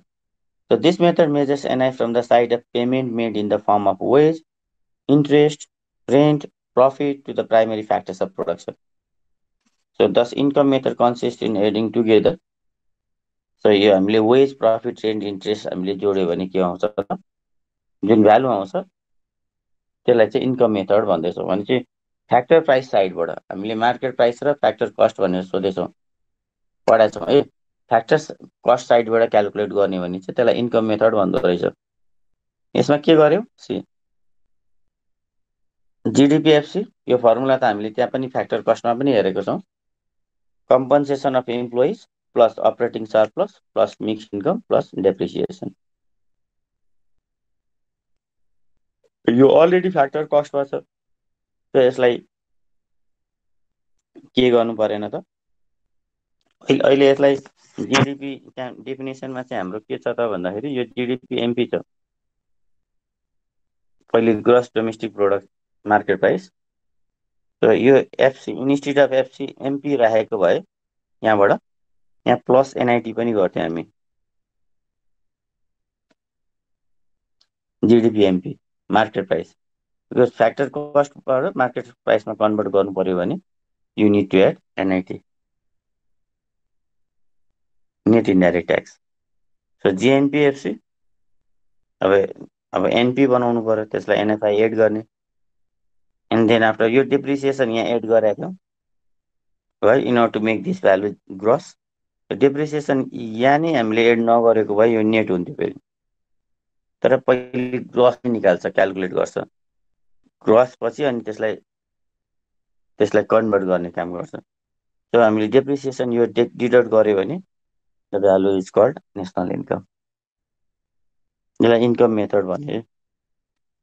अब यो हामीले पहिले पनि डिफाइन गरिसक्यौँ components of income method consumption compensation of इम्प्लोइजमा के पर्छ हेर्नुहोस् त wage and salaries social security contribution by employees social सेक्युरिटीमा गएको हुन्छ पैसा होइन अनि त्यसपछि other facilities and payment receive by the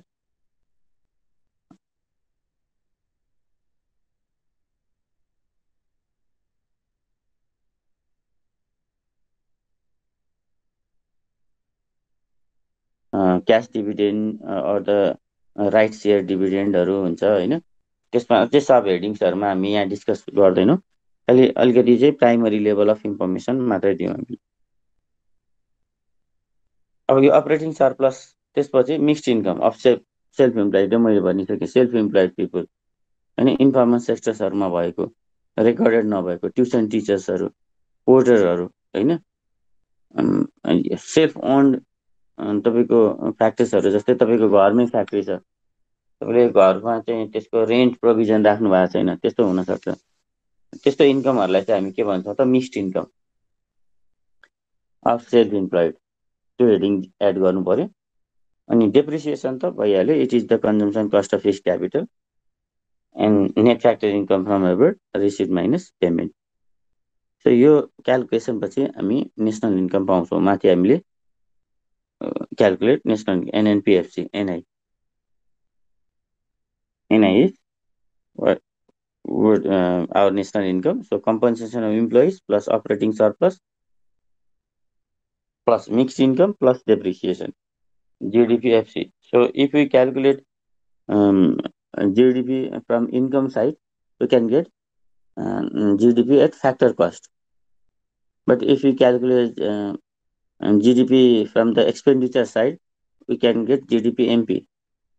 एक्सपेन्डिचरबाट calculate गऱ्यो भने चाहिँ हामी मार्केट प्राइसमा त ट्याक्सहरू सबै इन्क्लुड भइसकेको हुन्छ नि त्यसैले त्यो चाहिँ मार्केट प्राइसबाट आयो होइन तर फ्याक्टर पेमेन्टमा त्यो इन्डाइरेक्ट ट्याक्सेसहरू डिक्रिज भइसकेको हुन्छ क्या डिडक्ट भइसकेको हुन्छ सो द्याट्स वाइ त्यो फ्याक्टर कस्टमा आयो क्यालकुलेट ओके अब थर्ड मेथड छ यो तिनवटा मेथडहरू अनि क्यालकुलेसनमा जान्छौँ हामी थर्ड मेथड यो दुईवटा एक्सपेन्डिचर द तपाईँको इन्कम मेथड त हामीले अलरेडी डिस्कस गरिसकेको थियौँ प्रोडक्ट मेथड भन्ने छ यही डिफिनेसन्समा आउने money value of all finance goods and produces भन्ने नि प्रोडक्ट मेथड जुन मल्टिप्लाई गर्दै P into Q P1 into Q1 plus P2 into Q2 गर्दै थियौँ नि हामीले यो भनेको प्रोडक्ट मेथड हो So this method measures the total value of the nation output by adding up the total value of final goods and services produced within the economy during 1 year. त्यसलाई चाहिँ product method भन्छौँ also called as inventory method or the commodity service method or value added method or net output method. The sum total of value of final product produced by primary sector, secondary sector and tertiary sector. अब हामीलाई यहाँ के भयो त final goods and services भनिसकेपछि final भन्ने बित्तिकै ready to use है गुड्सहरू एउटा फाइनल हुन्छ एउटा इन्टरमिडिएट हुन्छ यो पनि भन्यो हामीले र मेटेरियल्सहरू भनेको इन्टरमिडिएट हो फर इक्जाम्पल सुगर भनेर ल्याउँ जस्तै हामीले नेपालमा सुगर क्यानबाट सुगर प्रड्युस हुन्छ है अब यो सुगर फाइनल पनि हो यो सुगर चाहिँ के त भन्दाखेरि इन्टरमिडिएट पनि हो यो र मेटेरियल्स पनि हो फाइनल गुड्स पनि हो वाट डज इट मिन यो जस्तै हामी सुगर पर्चेस गरेर ल्याउँछौँ अनि त्यसपछि किचनमा युज गर्छौँ भने चाहिँ हाम्रो लागि त्यो सुगर फाइनल भयो तर भनौँ न कुनै स्विट सप्सहरू छ यहाँ काठमाडौँमा भएको रामेश्वरम भन्ने छ त्यसले पनि सुगर पर्चेस गर्छ तर त्यो सुगर उसले र मेटेरियल्स भनेर पर्चेस गर्छ अब है त्यो सुगरबाट उसले स्विट्स बनाउँछ अनि त्यसपछि त्यसलाई फेरि सेल गर्छ अनि स्विट्सको प्राइसमा चाहिँ सुगरको कस्ट राखेको हुन्छ उसले in order to determine price of स्विट्समा चाहिँ सुगर भने चाहिँ त्यो सुगर चाहिँ इन्टरमिडिएट भयो अब त्यो पनि भेग भयो नि होइन कसै थाहा पाउनु होला कति सुगर चाहिँ फाइनलमा गयो कति सुगर चाहिँ फेरि इन्टरमिडिएटमा गयो क्यालकुलेसन अघि नै भनिसकेँ सेन्ट्रल ब्युरो अफ स्ट्याटिस्टिक्सको डेटा कलेक्सन त्यो जुन एक्टिभिटी छ त्यो त्यो एकदमै इन्टेन्स टाइपको छ। त्यो आइडेन्टिफाई गर्नलाई उसले उसले उसले टेक्निक लगाएको छ, कुन फाइनलमा गयो कुन इन्टरमिडिएटमा गयो भने। ओके, सो अनि अब हाम्रो इकोनोमीलाई चाहिँ 3 सेक्टरमा डिभाइड गर्छ यो प्रोडक्ट मेथडले। Primary sector, secondary sector and the tertiary sector भन्छ। के पर्छ हेर्नु त, यो जिडिपिएमपी क्यालकुलेसनमा total product of primary, secondary and tertiary sector GDP MP calculate हुन्छ। यसबाट पनि फेरि कन्भर्जन त तपाईँलाई थाहा छँदैछ, NFIA, depreciation and NIT. So we need to convert it into the NNP NNPFC. हामीले यसलाई एनएनपिएफसी क्यालकुलेट गर्नु पर्यो। हामीले नेसनल इन्कम भनेको एनएनपिएफसी हो। तर यहाँ प्राइमरी, सेकेन्डरी, टर्सरी सेक्टर भनेको के हो त, यहाँ डिस्कस गरौँ है त। Component of product method. Production made by primary sector means agriculture sector including food crops, cash crop, fishery, forestry, animal husbandry, mining, यो सबै natural gift of nature is consider as the primary sector. यो चाहिँ primary सेक्टरमा जान्छ सबै, यो agriculture based economy primary sector. तर production छ, अब म्यानुफ्याक्चरिङ बेस्ड इकोनोमीमा के हुन्छ त, अब यहाँ इकोनोमीमा सबै एग्रिकल्चर, म्यानुफ्याक्चरिङ सबै हुन्छ। So production made by secondary sector, manufacturing, constructions, electricity, gas, water supply, यिनीहरू के भयो त म्यानुफ्याक्चरिङतिर गयो। यसलाई हामी सेकेन्डरी सेक्टर भन्छौँ। अनि production made by tertiary sector भनेको चाहिँ सर्भिस सेक्टर, अब including banking, insurance, transport, communication, health, education, यो सबै के भयो त टर्सरी सर्भिस सेक्टर भयो। सो हामीले सजिलो पनि कुन सेक्टरको कन्ट्रिब्युसन कुन इकोनोमीमा, जस्तै अब एग्रिकल्चर सेक्टरको कन्ट्रिब्युसन इकोनोमीमा धेरै छ भने हामी our economy is agriculture based economy भन्छौँ। अमेरिकाले के भन्छ त भन्दाखेरि our economy is production based economy अथवा म्यानुफ्याक्चरिङ। सो युएसको इकोनोमी भनेको चाहिँ इन्डस्ट्रियलाइज इकोनोमी भयो। त्यो उसको सेकेन्डरी सेक्टरको कन्ट्रिब्युसन बढ्यो होला जिडिपीमा। अनि कसैको यो सिङ्गापुरहरू जस्तो देशकोमा हामी यो सर्भिस सेक्टर, टर्सरी सेक्टरको के छ त कन्ट्रिब्युसन धेरै छ होइन। भनेपछि उनीहरूले टुरिज्मबाट अर द ब्याङ्किङ, इन्सुरेन्स, ट्रेनिङहरूबाट होइन, एजुकेसनबाट, हेल्थबाट धेरै अर्निङ गरिरहेछ। सो जिडिपीमा त्यसको कन्ट्रिब्युसन भयो भने हामी tertiary sector, service sector contribution, service oriented economy भन्छौँ। जसको जिडिपीमा धेरै कन्ट्रिब्युसन हुन्छ इकोनोमीलाई पनि त्यसबाटै चिनिन्छ क्या। अब अहिले नेपालमा हेर्ने हो भने चाहिँ खास हामी एग्रिकल्चर बेस्ड इकोनोमी त भन्छौँ, तर एग्रिकल्चरको कन्ट्रिब्युसन भन्दा पनि रेमिट्यान्स, जुन फरेन नेपाली सिटिजन्सहरूले फरेनमा गएर उनीहरूले मनी जुन पठाइरहेछ देशमा, रेमिट्यान्सको कन्ट्रिब्युसन चाहिँ एकदमै धेरै छ, एकदमै धेरै छ। त्यो रेमिट्यान्स बेस्ड इकोनोमी भन्न पनि मिल्छ। तर रेमिट्यान्स बेस्ड इकोनोमी भन्नलाई चाहिँ गभर्मेन्टहरू अनि त्यसपछि कुनै पनि इकोनोमी अलिकति इन्फेरिटी फिल गर्छ क्या। हुन त त्यत्रो, त्यही भएर उनीहरूलाई प्रेस पनि गर्दैन। उनीहरूलाई चाहिँ उनीहरू जब खास भन्यो भने हामीले अहिले नेपालले त्यो हिजो अस्ति एउटा यो कन्ट्रोभर्सी पनि आइरहेछ, त्यो मेडल डिस्ट्रिब्युसन गर्यो गभर्मेन्टले। त्यो मेडल डिस्ट्रिब्युसन खास भन्यो भने तिनीहरूलाई गर्नुपर्ने हो। त्यो फरेनबाट हामीलाई पैसा जसले पठाइरहेछ त्यसमध्ये धेरै पैसा, या भनौँ न त्यो मतलब आइडेन्टिफाई गरेर इच एन्ड एभ्री पिपुलको कन्ट्रिब्युसन छ सानो चाहिँ होइन, त्यसमा पनि प्रेज गरेर इन्करेज गर्नको लागि के गर्नुपर्ने, उनीहरूलाई मेडल दिए पनि हुन चाहिँ भयो। बिकज कन्ट्रिब्युसन इकोनोमीमा त उनीहरूको धेरै छ। हाम्रो हाम्रो हामी मजाले यहाँ पढिरहेको, नेट चलाइरहेको, यो अब अहिले तपाईँले जुन नेट चलाइरहनु भएको छ नि, हामीले नेट युज गरिरहेको छौँ नि, यसको पेमेन्ट गरिरहेछौँ हामी अमेरिकन कम्पनीलाई। अनि त्यो पेमेन्ट गर्नलाई हामीलाई डलर चाहियो। अनि डलर कहाँबाट ल्याउँ त, हामीले डलर जेनेरेट गऱ्यौँ त हामीले, हामीले केही प्रोडक्सन गरेर विदेशमा बेच्यौँ त, एक्सपोर्ट गऱ्यौँ त छैन, नेपालको एक्सपोर्ट नेग्लिजेबल छ। अनि यत्रो पेमेन्ट गर्न पैसा कहाँबाट आयो? त्यही फरेन रेमिटेन्स। तिनीहरूले काम गरेर पठाएको पैसा डलरमा कन्भर्ट हुन्छ। सो त्यो मनी भनेपछि हाम्रो यो इन्टरनेटको बिल उनीहरूले तिरिदिरहेछ क्या। उनीहरूले त्यो डलर नदिने हो भने उनीहरूले त्यहाँ सबै नेपालीहरू फर्किने, फरेन मलेसिया कतार दुबईबाट फर्किने हो, काम नगर्ने हो भने हाम्रो इन्टरनेट बन्द हुन्छ यहाँ, हाम्रो टेलिफोन बन्द हुन्छ। तपाईँ बाइकमा हिँड्नुहुन्छ नि, पेट्रोल आउँदैन तपाईँको त्यहाँ, पैदल हिँड्नुपर्ने हुन्छ। खानेकुरा पाउनुहुन्न तपाईँ, धेरै कुरा मजाले एसी चलाउने या के चलायो मजाले तपाईँ इन्जोय गर्दै हुनुहुन्छ नि, त्यो सबै बन्द भयो। त्यसको पेमेन्ट गरेर छौँ डलरमा, अनि त्यो डलर त उनीहरूले दिइरहेछ। त्यो बन्द हुने बित्तिकै पेमेन्टै गर्न सक्दैनौँ, किनभने डलर अर्निङ हुँदै हाम्रो इन्फ्लेसन रेट हाई हुन्छ।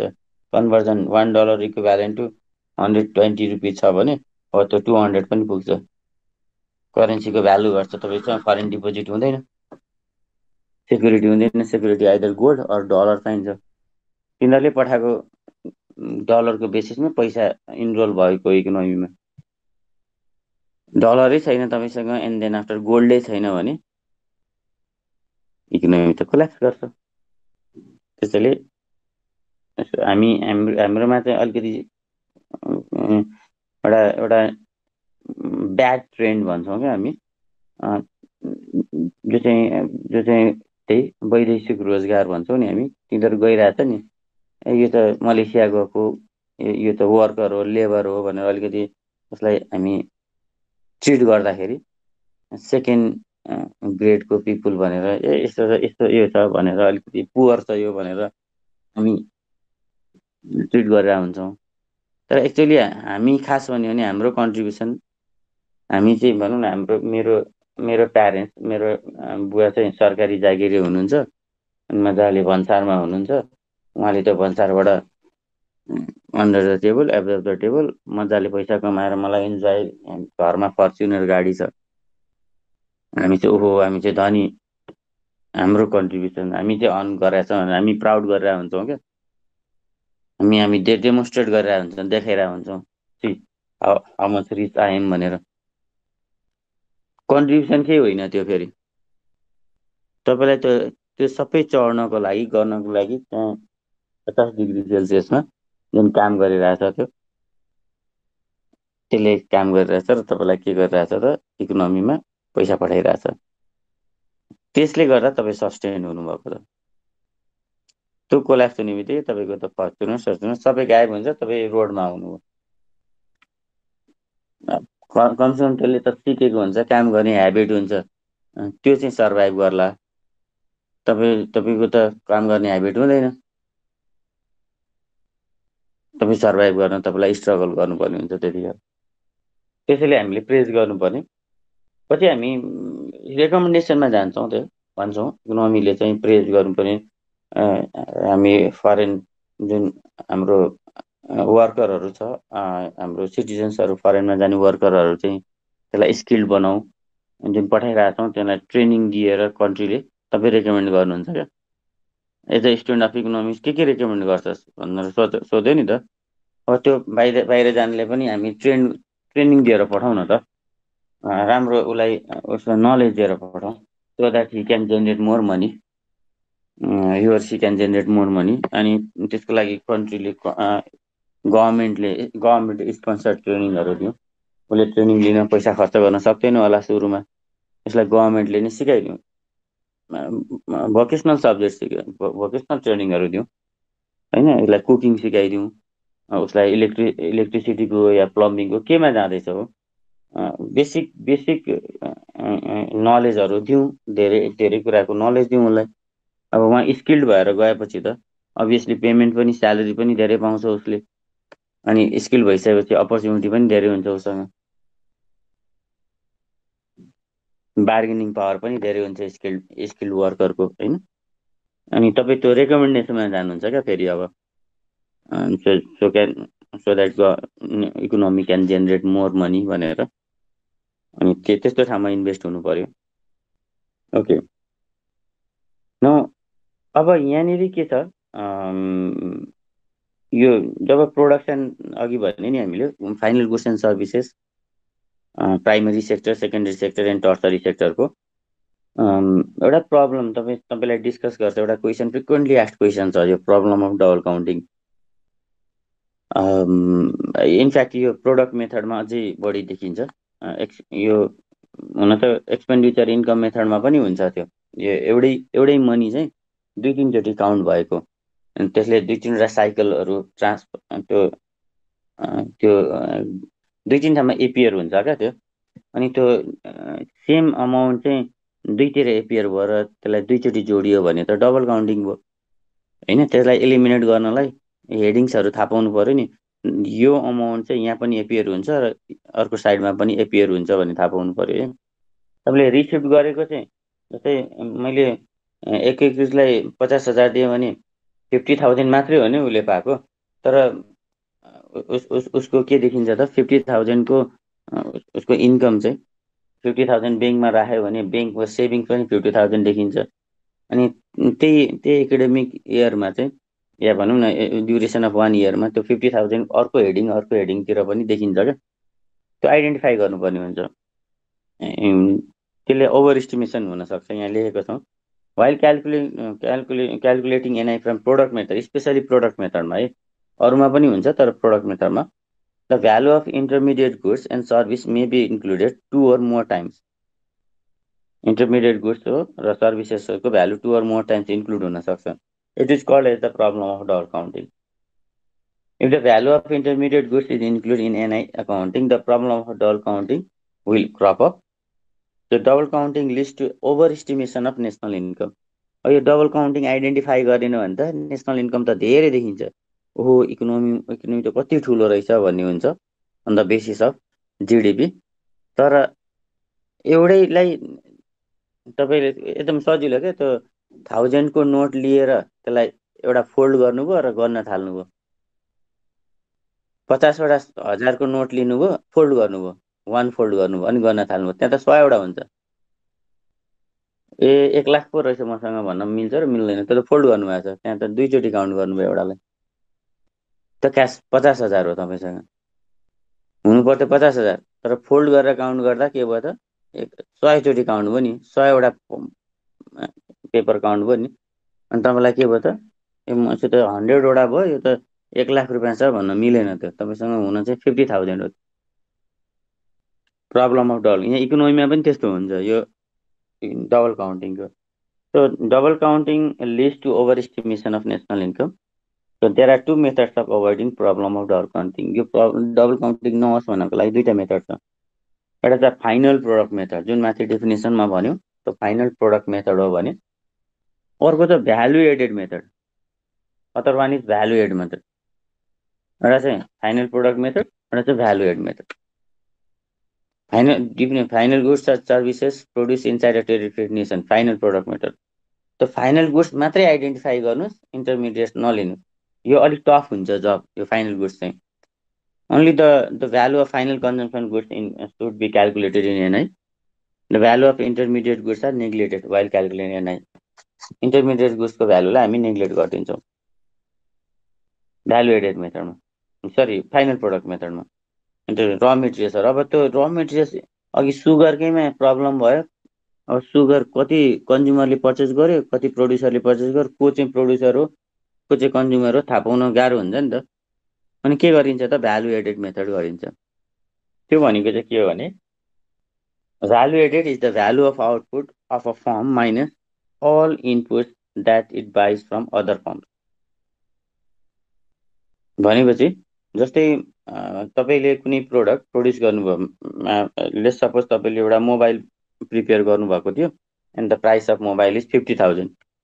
अब जिडिपीमा तपाईँको कन्ट्रिब्युसन 50,000 हो त भन्दा तपाईँको 50,000 कन्ट्रिब्युसन नराख्ने के गर्ने भने तपाईँले त in order to prepare mobile के युज गर्नुभएको छ र मेटेरियल्सहरू त्यसको डिडक्ट गरिदिने र तपाईँको मानिलिउँ त्यो तपाईँ क्यालकुलेसन गर्दाखेरि चाहिँ 35,000 आयो, तपाईँको इकोनोमीमा कन्ट्रिब्युसन 15,000 मात्रै। त्यो मोबाइलको 50,000को मोबाइल हो तर 50,000 कन्ट्रिब्युसनमा नलाने। किन नलाने?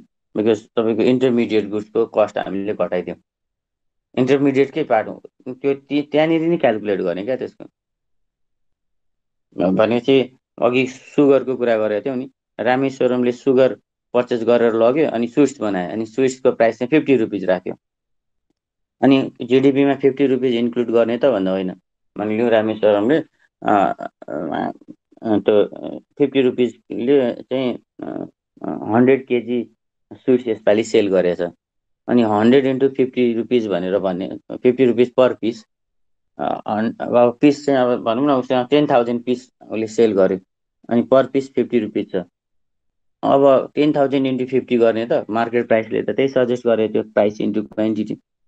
तर यो भ्यालु एडेड प्राइसले चाहिँ के भन्छ भने होइन, त्यो 50 रुपिज कन्ट्रिब्युट भएन, कन्ट्रिब्युसन जिडिपीमा जाँदैन, उसको इन्टरमिडिएटको प्राइस घटाइदिए भन्छ। अनि रिमेनिङ डिफ्रेन्स मात्रै के गर्ने त जिडिपीमा लाने। त्यसले गर्दा सजिलो भयो, यो सजिलो छ क्या। त्यसले इन्टरमिडिएटको आइडेन्टिफिकेसनलाई त्यति टफ नै बनाउँदैन। भनेको value added is the value of output of a firm minus all input that it buys from other firms.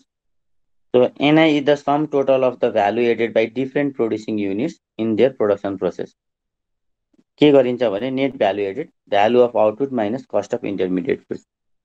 Value of output 50 छ भने कस्ट अफ इन्टरमिडिएटको डिडक्ट गरिदिने। यहाँ एउटा सजिलो मैले तपाईँलाई देखाएको छु, एकदम प्राइमरी लेभल हेर्ने, कम्प्लिकेसनमा नजाने, प्राइमरी लेभल मात्रै, यसले तपाईँलाई एकदम क्लियर गर्छ इन्फर्मेसन। जस्तै प्रोड्युसर छ फार्मर, लेट्स सपोज फार्मरको चाहिँ इन्टरमिडिएट केही छैन, सदस्यको पावर सिम्प्लिसिटी, त्यसले आउटपुट प्रोड्युस गर्यो विट, विट छ अब प्रोडक्सन है। अनि उसको भ्यालु, उसले त्यसलाई चाहिँ प्राइस इन्टु क्वान्टिटी गर्दा 10,000मा सेल गर्यो भनेपछि फार्मरको कन्ट्रिब्युसन जिडिपीमा कति? 10,000, ग्रस भ्यालु एडेड भन्छ यसलाई, 10,000। ओके, अब उसले यो कसलाई सेल गर्यो त? उसले सेल गर्यो यो फ्लोर मिललाई। उसले 10,000मा बाई गरेर प्रोसेसिङ गर्यो र उसले के गर्यो त 30,000मा सेल गर्यो। फ्लोर मिलले 10,000को त्यो र मेटेरियल युज गरेर 30,000मा के गर्यो त सेल गर्यो। भनेपछि उसले यहाँ कति भ्यालु एड गर्यो? 30,000 minus 10,000 equals to 20,000 value add गर्यो। 10,000 त अलरेडी जिडिपीमा आइसकेको छ। यो त्यही र मेटेरियल्स युज गरेर उसले के गरेको त आउटपुट निकालेको। भनेपछि त फेरि त्यो र मेटेरियल्सलाई चाहिँ जिडिपीमा इन्क्लुड गर्ने त भन्दा होइन, भ्यालु एड मात्रै। अब उसले यो 30,000 यो चाहिँ सेल गरेछ ब्रेड इन्डस्ट्रीलाई। ओके, इन्टरमिडिएट गुड्सको प्राइस 30,000मा उसले सेल गर्यो। अनि ब्रेड इन्डस्ट्रीले फेरि प्रोसेसिङ गरेर ब्रेड बनायो र त्यसलाई 40,000मा सेल गर्यो। प्रोसेसिङ त प्रोडक्सनको प्रोसेसिङ यही हो, तपाईँले थाहा छँदैछ होइन? सो उसले कति भ्यालु एड गर्यो त? 10,000, 40,000 minus 30,000 equals to 10,000 value add गर्यो। सो खास भन्यो भने जिडिपी एमपी चाहिँ कति हुनुपर्छ त भन्दा 10,000 प्लस 20,000 प्लस 10,000 इक्वल टु 40,000, यो चाहिँ जिडिपी हो। तर हामीले भ्यालु एडेड यो इन्टरमिडिएट गुड्सलाई कन्सिडरेसनमा राखेनौँ भने हाम्रो कति आउँछ त जिडिपी भन्दा? हामी त भ्यालु अफ आउटपुट हाम्रो डेफिनेसनमा भनेका थियौँ, money value of all final goods and final भन्नुको कारण चाहिँ त्यही इन्टरमिडिएट पनि छ भनेर। तर हामीले money of all goods and service, money value of all goods and services भनेको भए के हुन्थ्यो?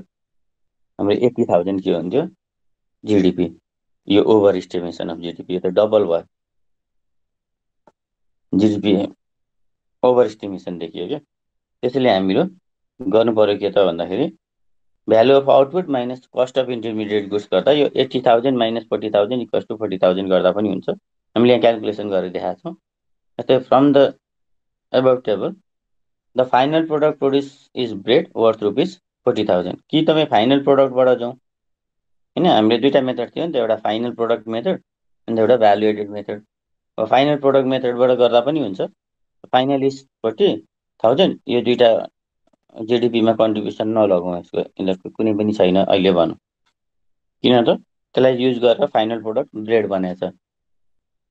सिधै यो गर्दा पनि भयो, यो चाहिँ टफ होला होइन? क्यालकुलेसन फार्मरले आउट अफ उसको आउटपुटमा 10,000 त सेल गर्यो, तर अलिकति आफूले पनि त उसले के गरेको हुनसक्छ त, आफूलाई आफूलाई राखेको हुनसक्छ, फाइनल फाइनल पर्चेस गर फाइनल उसले युज गरेको हुनसक्छ, तर प्रोडक्सन त भएको हो, त्यो जिडिपीमा आउनु पर्यो। त्यसैले हामीले के गर्न सक्छौँ त, फार्मरको प्रोडक्सनको कन्डिसन राखिहाल्ने, जति प्रड्युस गर्यो फार्मरमा चाहिँ पी इन्टु क्यू हो, यहाँ फार्मरको केसमा चाहिँ पी इन्टु क्यू हो, रुटमा चाहिँ भयो पी इन्टु क्यू, तर यो फ्लोरमा चाहिँ पी इन्टु क्यू भएन, प्राइस इन्टु क्वान्टिटी भएन। यहाँ के भयो त भन्दाखेरि प्राइस त भयो, क्वान्टिटी यहाँ के गर्नु पर्यो, सरी क्वान्टिटी चाहिँ हामीले प्रोडक्सन गरेर प्राइसमा के गर्नु पर्यो, डिडक्ट गर्नु पर्यो, इन्टरमिडिएट कमोडिटीहरू कति कस्टमा किनेको थियो त्यो घटाउनु पर्यो, अनि मात्रै भ्यालु एड गर्न पाइयो।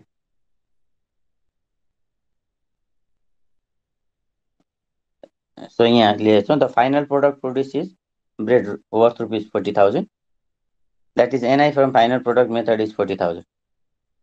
C the total value of output is 80,000, हामीले कन्सिडरेसनमा राखेको भ्यालु अफ आउटपुट चाहिँ 80,000 देख्छौँ हामी, but cost of intermediate gift is 40,000, त्यसैले and the gross value added 80,000 minus 40,000 equals to 40,000, NI from value added method is 40,000। खास national income भनेको चाहिँ 40,000 हो।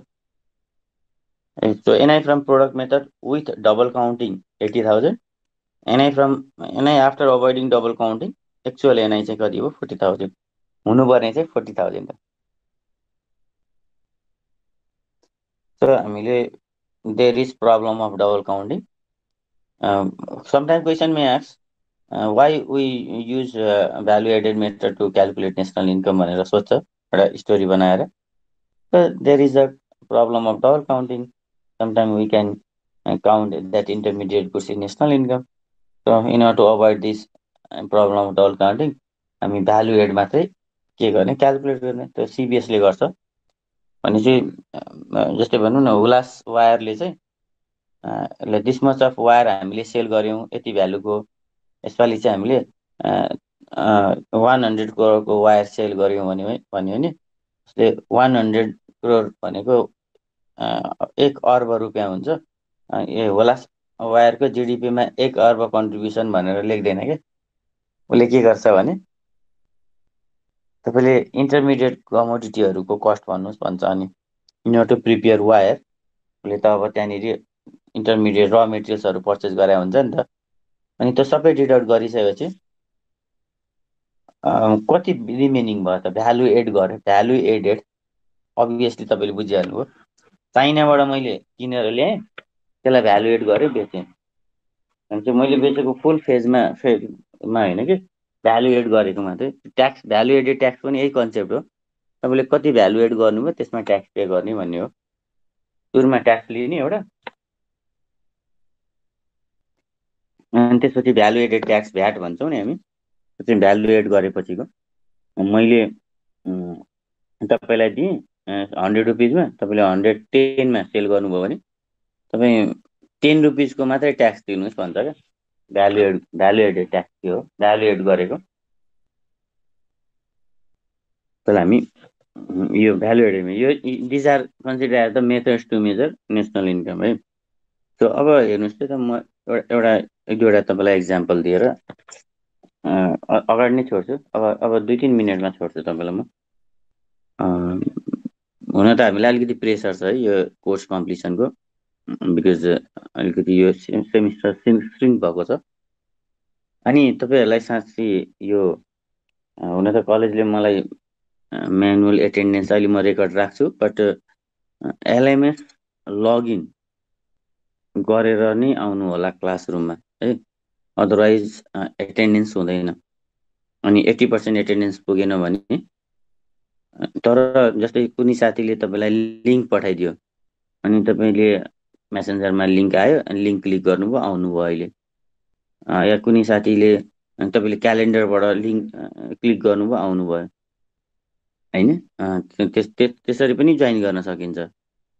तर हामी चाहिँ सजेस्ट के गर्छौँ भने तपाईँ एलएमएस लगइन गरेर आउनुहोस्, लिङ्क भनेर पनि each and every time LMS login गर्नुभयो भने एटेन्डेन्स फर स्योर हुन्छ।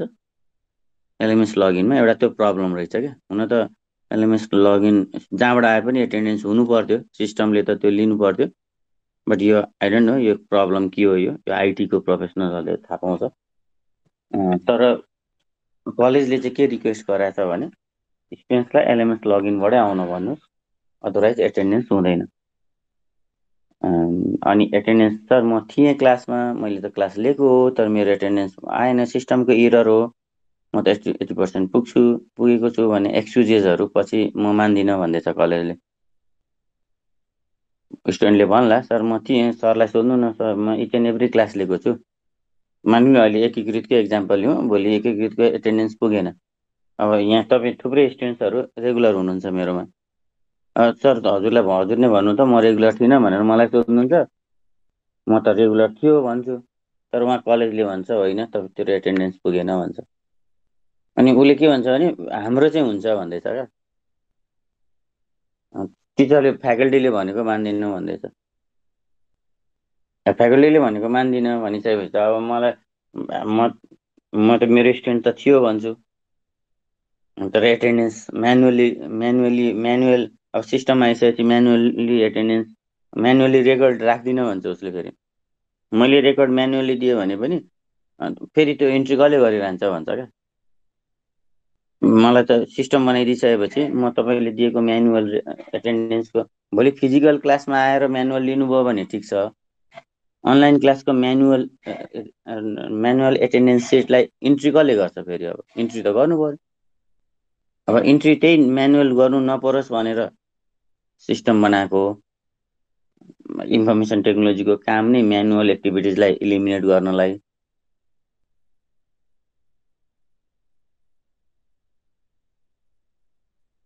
त्यसैले एलएमएसबाट लगइन गर्नु होला। ल के हेर्नुहोस् है त, एउटा सजिलो एउटा यो इक्जाम्पल लिएर म सकिदिन्छु, त्यसपछि भोलिको क्लासमा डिस्कस गर्नु ल। 15 मिनट्स अर्ली नै सबैलाई म छोड्छु है। नेट डोमेस्टिक क्यापिटल फर्मेसन भनेर एउटा इन्फर्मेसन दिएको छ। यो जस्तै हामीलाई क्वेसन्सहरू न्युमेरिकल प्रब्लम्सहरू चाहिँ आउने पोसिबिलिटी पनि छ। त्यो प्रब्लम्सहरूमा इन्फर्मेसन चाहिँ यसरी दिन्छ, नेट डोमेस्टिक क्यापिटल फर्मेसन हामीलाई चाहिने हो के हो त भन्दाखेरि ग्रस डोमेस्टिक क्यापिटल फर्मेसन चाहिने है। क्यापिटल फर्मेसन भने ग्रस, किनभने हामीलाई जिडिपीको लागि यो जी भने ग्रस छ नि त, ग्रस डोमेस्टिक प्रोडक्ट ग्रस चाहिन्छ। यहाँ नेट दिएको छ, अनि क्यापिटल फर्मेसन भनेको त हामीले इन्भेस्टमेन्ट हो भनेर बुझिसक्यौँ, यो इन्भेस्टमेन्ट हो भनेर है। हामीले अघि एक्सपेन्डिचर मेथडमा पढाएको थियौँ नि, क्यापिटल फर्मेसन भनेर एक्सपेन्डिचर, यसको ग्रस चाहियो। यो नेटमा छ भने चाहिँ तपाईँ अझै इन्फर्मेसन के बुझ्नु पऱ्यो भने यो ग्रसबाट डेप्रिसिएसन डिडक्ट गरिसकेपछि दिएछ हामीलाई भन्ने बुझ्नु पर्यो। एउटा त्यो आयो। अनि अब तपाईँले चाहिँ अहिले मैले पढाएको हेडिङ्सहरू छ, थरोली हेर्नुहोस् त्यसलाई। यो टेबलबाट चाहिँ आइडेन्टिफाई गर्नुपर्छ which items are the components of expenditure method and which are the components of income method. मेथड्सहरू फरक छ क्या, माथि पनि भनेको छ क्वेसनमा, from the following data calculate GNPH factors by income method and expenditure method. So you have to have that information, you have that knowledge to identify कुन heading चाहिँ इन्फर्मेसन के अरे एक्सपेन्डिचरमा जान्छ, कुन चाहिँ इन्कममा जान्छ। एक्सपेन्डिचर इन्कम चाहिँ सँगै सोध्छ। त्यो प्रोडक्ट मेथड भन्ने छ नि, त्यो प्रोडक्ट मेथड र एक्सपेन्डिचर मेथड एकैचोटि सोध्दैन, यता प्रोडक्ट मेथड सोध्छ अर एक्सपेन्डिचर, त्यो लास्ट वान हामीले भ्यालु एडेड गराएको छौँ नि, त्यो मेथड चाहिँ हामीले सेपरेट सोध्छ, एउटा सेपरेट क्वेसन हो त्यो, त्यसलाई चाहिँ मिक्स गर्दैन। तर मिक्स गर्छ यो इन्कम र एक्सपेन्डिचरमा। एक्सपेन्डिचर मात्रै सोध्यो भने पनि सजिलो भयो, इन्कम मात्रै सेपरेट इन्कम सोधेको भए पनि ओके इजी, बट दुइटालाई मिक्स गरेर इन्फर्मेसन दिएको हुन्छ। So you have to have that information. So यो एक्सपेन्डिचर मेथडको हेडिङ हो, ई भनेर लेखेको छु मैले। अनि कम्पन्सेसन अफ इम्प्लोइज भनेको चाहिँ यो इन्कम मेथडको मैले आई भनेर लेखेँ है अहिले। सो यो इन्कम मेथड, किनभने यो स्यालेरिजहरूमा गयो। कन्जम्सन अफ फिक्स क्यापिटल यो डेप्रिसिएसन हो, यो इन्कममा पनि चाहियो एक्सपेन्डिचरमा पनि चाहियो, यो कन्भर्जनलाई चाहिन्छ यसको।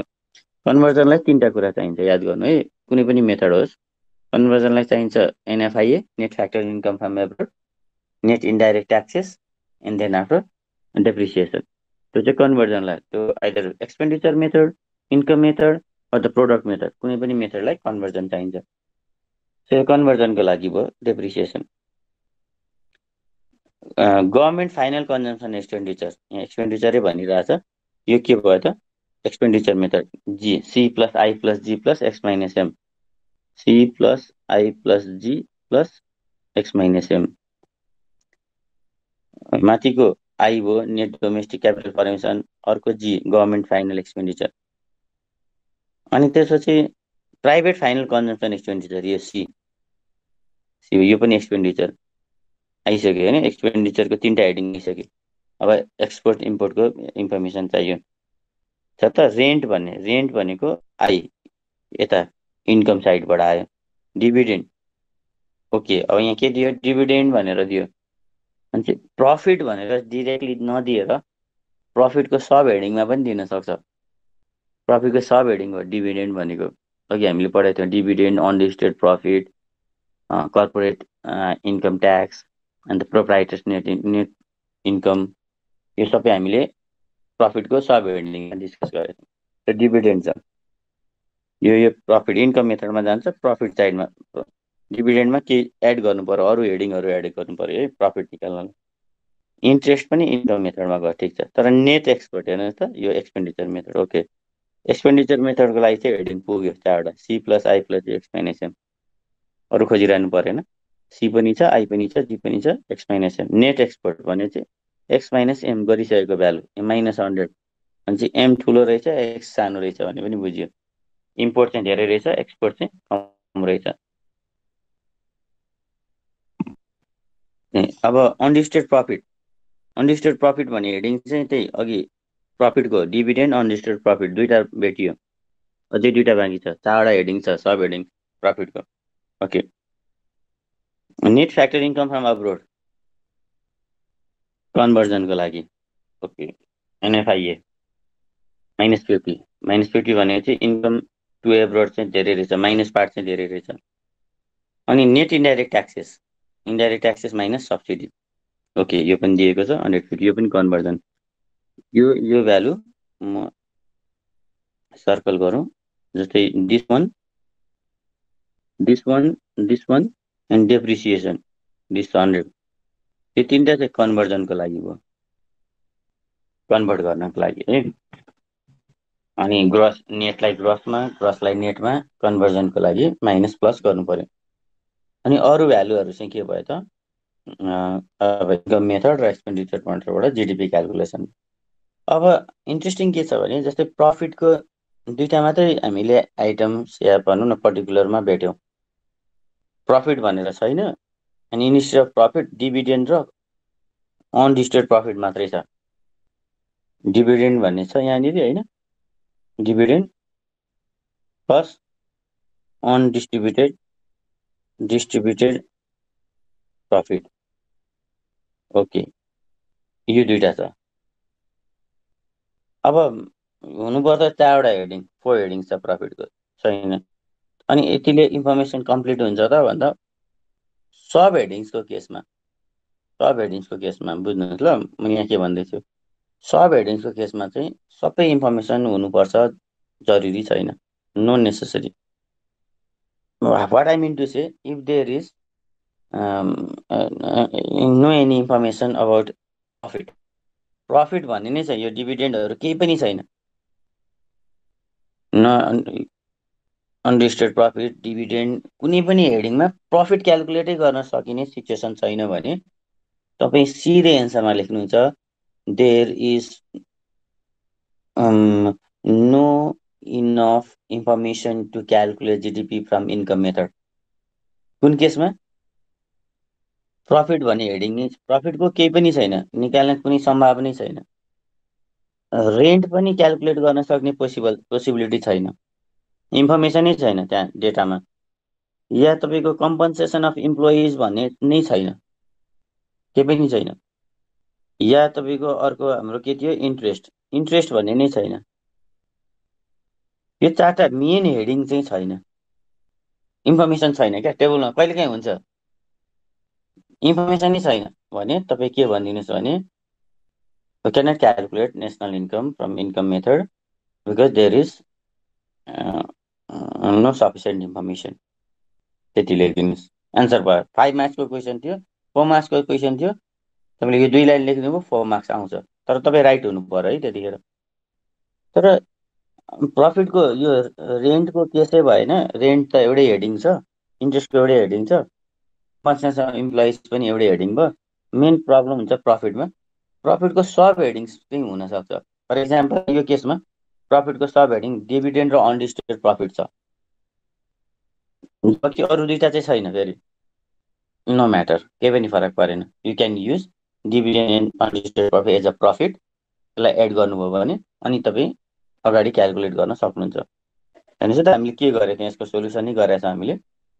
Income method compensation of employees, okay, wage भयो प्लस रेन्ट इन्ट्रेस्ट। अब यहाँ के गर्यौँ भने अनडिस्ट्रिब्युटेड प्रफिट र डिभिडेन्ड एड गरिदियौँ इन्स्टेड अफ प्रफिट। यो प्रफिटको ठाउँमा यो प्रफिट भयो। अनि चाहिँ वेज पनि आयो, रेन्ट पनि आयो, इन्ट्रेस्ट पनि आयो, अनि प्रफिट पनि आयो। 4 फ्याक्टर्स अफ प्रोडक्सनको पेमेन्ट भयो। तर हामी यहाँनिर के पनि गर्न सक्छौँ भने फर्मुलामा त्यो इन्फर्मेसन नदिएकोले लेखेनौँ, तर फर्मुला थियो mixed income. Mixed income formula mixed income छ त, अन्त आइटम नै दिएको छैन मिक्स्ड इन्कमको, त्यसैले यसलाई हामीले एलिमिनेट गर्यौँ, लेखेनौँ। नत्र त्यहाँ हुनसक्छ मिक्स्ड इन्कम, सेल्फ इम्प्लोइड पिपुलको इन्कम पनि हुनसक्छ। इन्कम मेथडबाट त्यो पनि कन्सिडर गर्नु पर्यो। यो 0 छ। एन्ड देन आफ्टर हामीले जिएनपिएफसी क्वेसनमा जिएनपिएफसी भनेको हुनाले एकैचोटि जिएनपिएफसी लेखेको छौँ। यहाँ हेर्नुहोस् त, दिस वान जिएनपिएफसी।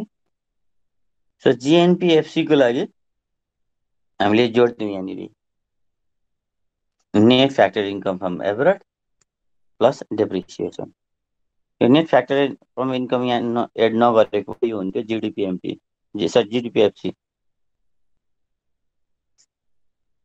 सो टोटल गर्यो 3900 करोड चाहिँ हाम्रो के आयो जिएनपिएफसी। क्वेसनमा जे भनेको थियो यति नै हो क्वेसन, यति एन्सर चाहिँ यति मात्रै हो।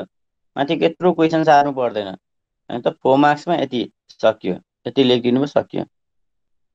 एक्सपेन्डिचर मेथड भन्छ भने यो यति लेखिदिनु भयो सक्यो। यो slide private final consumption expenditure C, net domestic capital formation नेटले पुग्दैन, ग्रस चाहिएको भएको हुनाले कन्जम्सन अफ फिक्स क्यापिटल दुइटालाई जोडिदियो हामीले, डेप्रिसिएसन ग्रस बनायो यसलाई। यहाँ government final consumption expenditure G आयो, सी पनि आयो, आई पनि आयो, जी पनि आयो। त्यहाँ after X minus N X effort calculate गरौँ। GNPMP 4150, sorry 4200 is GDPMP. जिएनपिएमपीमा एनएफआई जोड्यो अनि त्यसपछि NIT net indirect tax deduct गऱ्यो 2900, सेम भ्यालु। अलराइट, सो तपाईँलाई अलिक कन्टेन्ट पनि धेरै भयो। म फेरि यसलाई अर्को भोलिको क्लासमा नि रिपिट गर्छु र फेरि हामी एकचोटि रिकल गर्छौँ यसलाई अर्ली इन द मर्निङ, अनि फेरि अझै क्लियर हुन्छ। र नेसनल इन्कमको सजिलो क्वेसन आउँछ, क्वेसन एकदम विदाउट एनी डाउट तपाईँले यसलाई सल्भ गर्नुहुन्छ। न्युमेरिकल हो, फुल मार्क्स पनि दिन्छ। आई गेस आजलाई यति नै गरौँ। Thank you for your participation. त्यही छ सोध्नुपर्ने? सर मैले सोध्नु खोजेको होइन सर, त्यो के अरे हामीले त्यो ग्रस प्राइभेट डोमेस्टिक इन्भेस्टमेन्ट छ नि, या फिर ग्रस क्यापिटल फर्मेसनमा हामीले त्यो रेसिडेन्सियल इन्भेस्टमेन्ट र के अरे सर तपाईँको त्यो नन रेसिडेन्सियल इन्भेस्टमेन्ट भनेको के थियो? त्यसको त्यो दुईटा डेफिनेसन छ क्या, residential non residential change in stock छ होइन। हजुर, कस्तो हुन्छ नि, इन्भेस्टमेन्ट हुन्छ तपाईँको चाहिँ जस्तै तपाईँले घर बनाउनु भयो, हजुर, अब त्यसलाई चाहिँ हामी रेसिडेन्सियल इन्भेस्टमेन्ट भन्छौँ। हजुर, कन्स्ट्रक्सन गर्नु पनि, किनभने त्यो तपाईँले बिजनेस पर्पजको लागि गर्नुभएको हो त भन्दा होइन। खास अब त्यहाँ रेन्टहरू राख्नुहुन्छ, अलिअलि भाडा त लाउनुहुन्छ, तर पनि मेन पर्पस चाहिँ तपाईँले तर नन रेसिडेन्सियल इन्भेस्टमेन्ट भनेको कुनै कम्प्लेक्स बनाउनु भयो, त्यो पनि घरै हो भनेको चाहिँ होइन, तर बिजनेस कम्प्लेक्स बनाउनु भयो, त्यो आइडेन्टिफाई गर्छ सेन्ट्रल ब्युरो अफ स्ट्याटिस्टिक्सले, सिबिएसले। र तपाईँलाई के गर्छ त, हामीले इन्भेस्टमेन्ट क्यारी आउट गर्ने बेलामा चाहिँ यो रेसिडेन्सियल इन्भेस्टमेन्ट क्यारी हो कि नन रेसिडेन्स हो, अनि त्यसपछि चेन्जिङ स्टक इन्भेन्टोरिजहरूमा होइन फिनिस गुड्सहरू कति बन्यो, यसपालि कति प्रोडक्ट भयो, अनि प्रिभियस इयरबाट जस्तै तपाईँको के हुन्छ भने तपाईँले 2019मा कुनै प्रोडक्ट प्रड्युस गर्नुभयो, त्यसले सपोज 2019मा तपाईँले टेबल बनाउनु भएको थियो, एउटा तपाईँको फर्निचर छ, 2019मा टेबल बनाएको थियो, त्यो 2019मा पनि सेल भएन, 2020मा पनि सेल भएन, अब 2021मा सेल भयो, त्यो पैसा आयो तपाईँलाई त्यसको। अब जिडिपीमा राख्ने त त्यसलाई भन्दाखेरि होइन, नराख्ने। किन नराख्ने भन्दाखेरि त्यो 2019कै जिडिपीमा गइसक्यो, त्यो यसपालि मात्रै सेल भएको, तर जिडिपीमा 2000 तपाईँको यसपालिको प्रोडक्सन होइन त्यो। त्यसैले तपाईँको ब्यालेन्स सिटमा चाहिँ के गर्नुहुन्छ भने I have this much of stock भनेर, मसँग 10वटा टेबल छ भनेर यसपालिको 21 को ओपनिङ स्टकमा देखाउनुहुन्छ, I have this much of stock होइन। अनि तपाईँको सबै यसपालि पनि प्रोडक्सन गर्नुहुन्छ, प्रड्युस गर्दा गर्दै क्लोजिङ स्टकमा चाहिँ 10 चाहिँ ओपनिङ स्टक थियो, अनि क्लोजिङ स्टक चाहिँ 90 पुग्यो भने चाहिँ यसपालि 80वटा प्रोडक्सन गर्नुभएछ। सो 90 - 10 गर्नुहुन्छ, अनि 80लाई चाहिँ के गर्नुहुन्छ त जिडिपीमा कन्ट्रिब्युसनमा लानुहुन्छ, बुझ्दै हुनुहुन्छ नि? हो। अनि त्यसैले त्यो 3टा इन्भेस्टमेन्टमा चाहिँ यता प्रोडक्सनतिर इन्भेन्टरिजको थ्रुले हेरिन्छ भने रेसिडेन्सियल र नन रेसिडेन्सियलको चाहिँ हाम्रो के गरिन्छ त हेरेर क्यापिटल फर्मेसन कति आएछ त इकोनोमीमा क्यापिटल भन्ने कुरा आयो, र त्यसलाई ग्रस क्यापिटल फर्मेसन पनि भनिन्छ होइन, या private final consumption investment expenditure पनि भनिन्छ। तर नेटमा छ भने डेप्रिसिएसन, जस्तै नेट क्यापिटल फर्मेसन भनेको छ भने पनि त्यसलाई डेप्रिसिएसन एड गरेर ग्रस बनाउनु पर्छ, सोधे जस्तै त्यहाँ पनि नेट क्यापिटल फर्मेसन। के क्यालकुलेट, जस्तै तपाईँलाई क्वेसनमै net national product at factor cost भनेर सोधा भए ग्रसमा कन्भर्ट गर्नुपर्ने झन्झटै थिएन, बुझ्दै हुनुहुन्छ नि? के सोधेको हो भन्ने आयो कि हाम्रो क्वेसनमा थियो GNP gross national product at market price या ग्रस नेसनल प्रोडक्टेड फ्याक्टर। अब ग्रसमा निकाल भन्दैछ भने नेट भ्यालुहरू एड गर्दाखेरि त डेप्रिसिएसनलाई पनि एड गर्नु पर्यो, बुझ्दै हुनुहुन्छ नि? हो। तर अलरेडी क्वेसनमै नेट छ अनि इन्फर्मेसन पनि नेटमा छ, why should I add depreciation. क्वेसनमा नेटै सोधिरहेछ, नेट क्यालकुलेट गर भन्दैछ, NNP calculate net national product calculate गर भन्दैछ भने इन्फर्मेसन पनि नेटमा छ भने ठिकै छ, डेप्रिसिएसनको काम भएन, यहाँ इन्फर्मेसन होला। फेरि याद चाहिँ के गर्नु भने तपाईँलाई काम नलाग्ने इन्फर्मेसन पनि हुनसक्छ है टेबलमा चाहिँ। फेरि यो होइन कि ल यो त इन्फर्मेसन युज भएन त के गर्ने होला भनेर नसोच्नुहोस्, आइडेन्टिफाई गर्नु पर्यो आफूलाई काम लाग्ने इन्फर्मेसन मात्रै। किन दियो भने क्वेसन हुँदैन क्या, दियो थप दियो, तपाईँलाई चाहिने भन्दा धेरै नै इन्फर्मेसन दियो, यत्रो इन्फर्मेसन किन दियो भनेर दिमाग लाउनु पर्दैन।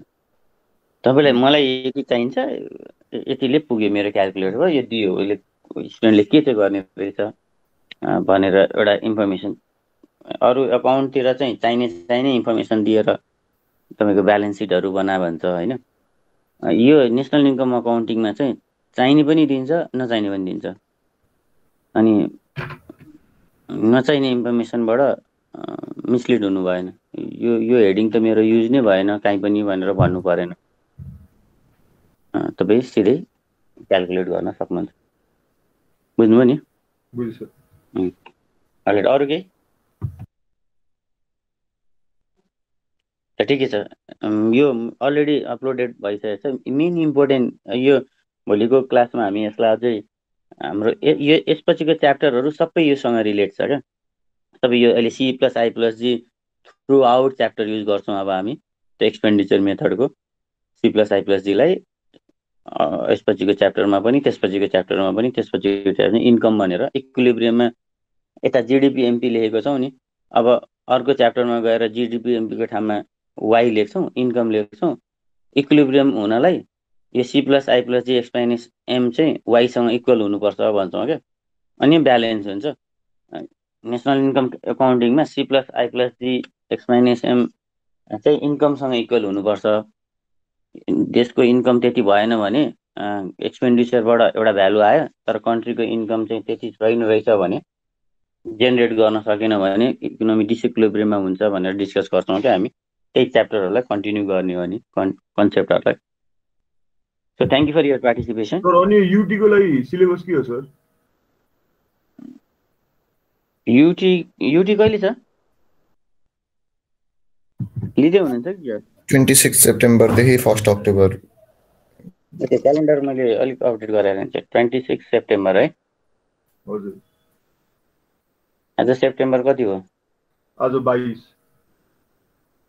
होइन, हामी टेन्टेटिभली युनिट टेस्टमा त यति मात्रै, फर्स्ट युनिट र सेकेन्ड युनिट मात्रै डिस्कस गर्छौँ। यति मात्रै, धेरै आउँदैन युटीमा, त्यति धेरै प्रब्लम पर्दैन तपाईँहरूलाई। त्यो अलिकति क्वेसन्स धेरै त उता mid term right after Dashain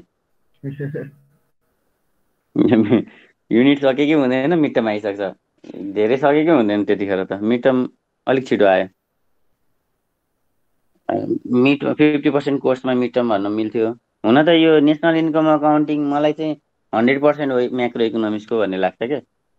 यसलाई नै जेनरलाइज गर्छौँ क्या सबै अब, अनि यसमै पोलिसी बनाउने, recommendation, fiscal policy, monetary policy, यसलाई नै एड्रेस गर्नलाई। त्यो इन्कमहरू अर्डरमा होस् भन्नको लागि गभर्मेन्टले कस्तो पोलिसी बनाउँछ, कन्जम्सन एक्सपेन्डिचरहरू, त्यो इन्भेस्टमेन्ट एक्सपेन्डिचरहरू अर्डरमा होस्।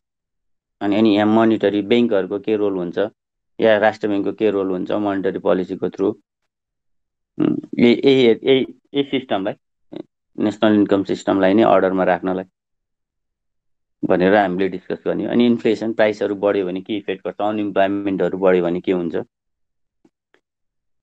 अभियसली इन्फ्लेसन, अनइम्प्लोइमेन्ट चाहिँ डिजायरेबल भेरिएबल भएन इकोनोमीको। चलो, thank you for your participation. अलि ब्रेकमा जानुहोस्, फेरि अर्को क्लास छ होइन 9:30 तपाईँहरूको? यस सर। तर पार्टिसिपेन्ट्सहरू त मेरोमा त 17 मात्रै छौँ। हामी कतिजना छौँ अल टुगेदर क्लास? अहिले घट्यो सर, हजुरले थ्याङ्क यू भन्ने बित्तिकै अन्सुको क्वेसन भन्दा अगाडि साथीहरू हिँडिसक्छ है। ल, थ्याङ्क यू। अर्को क्लासमा जान्छु म अब।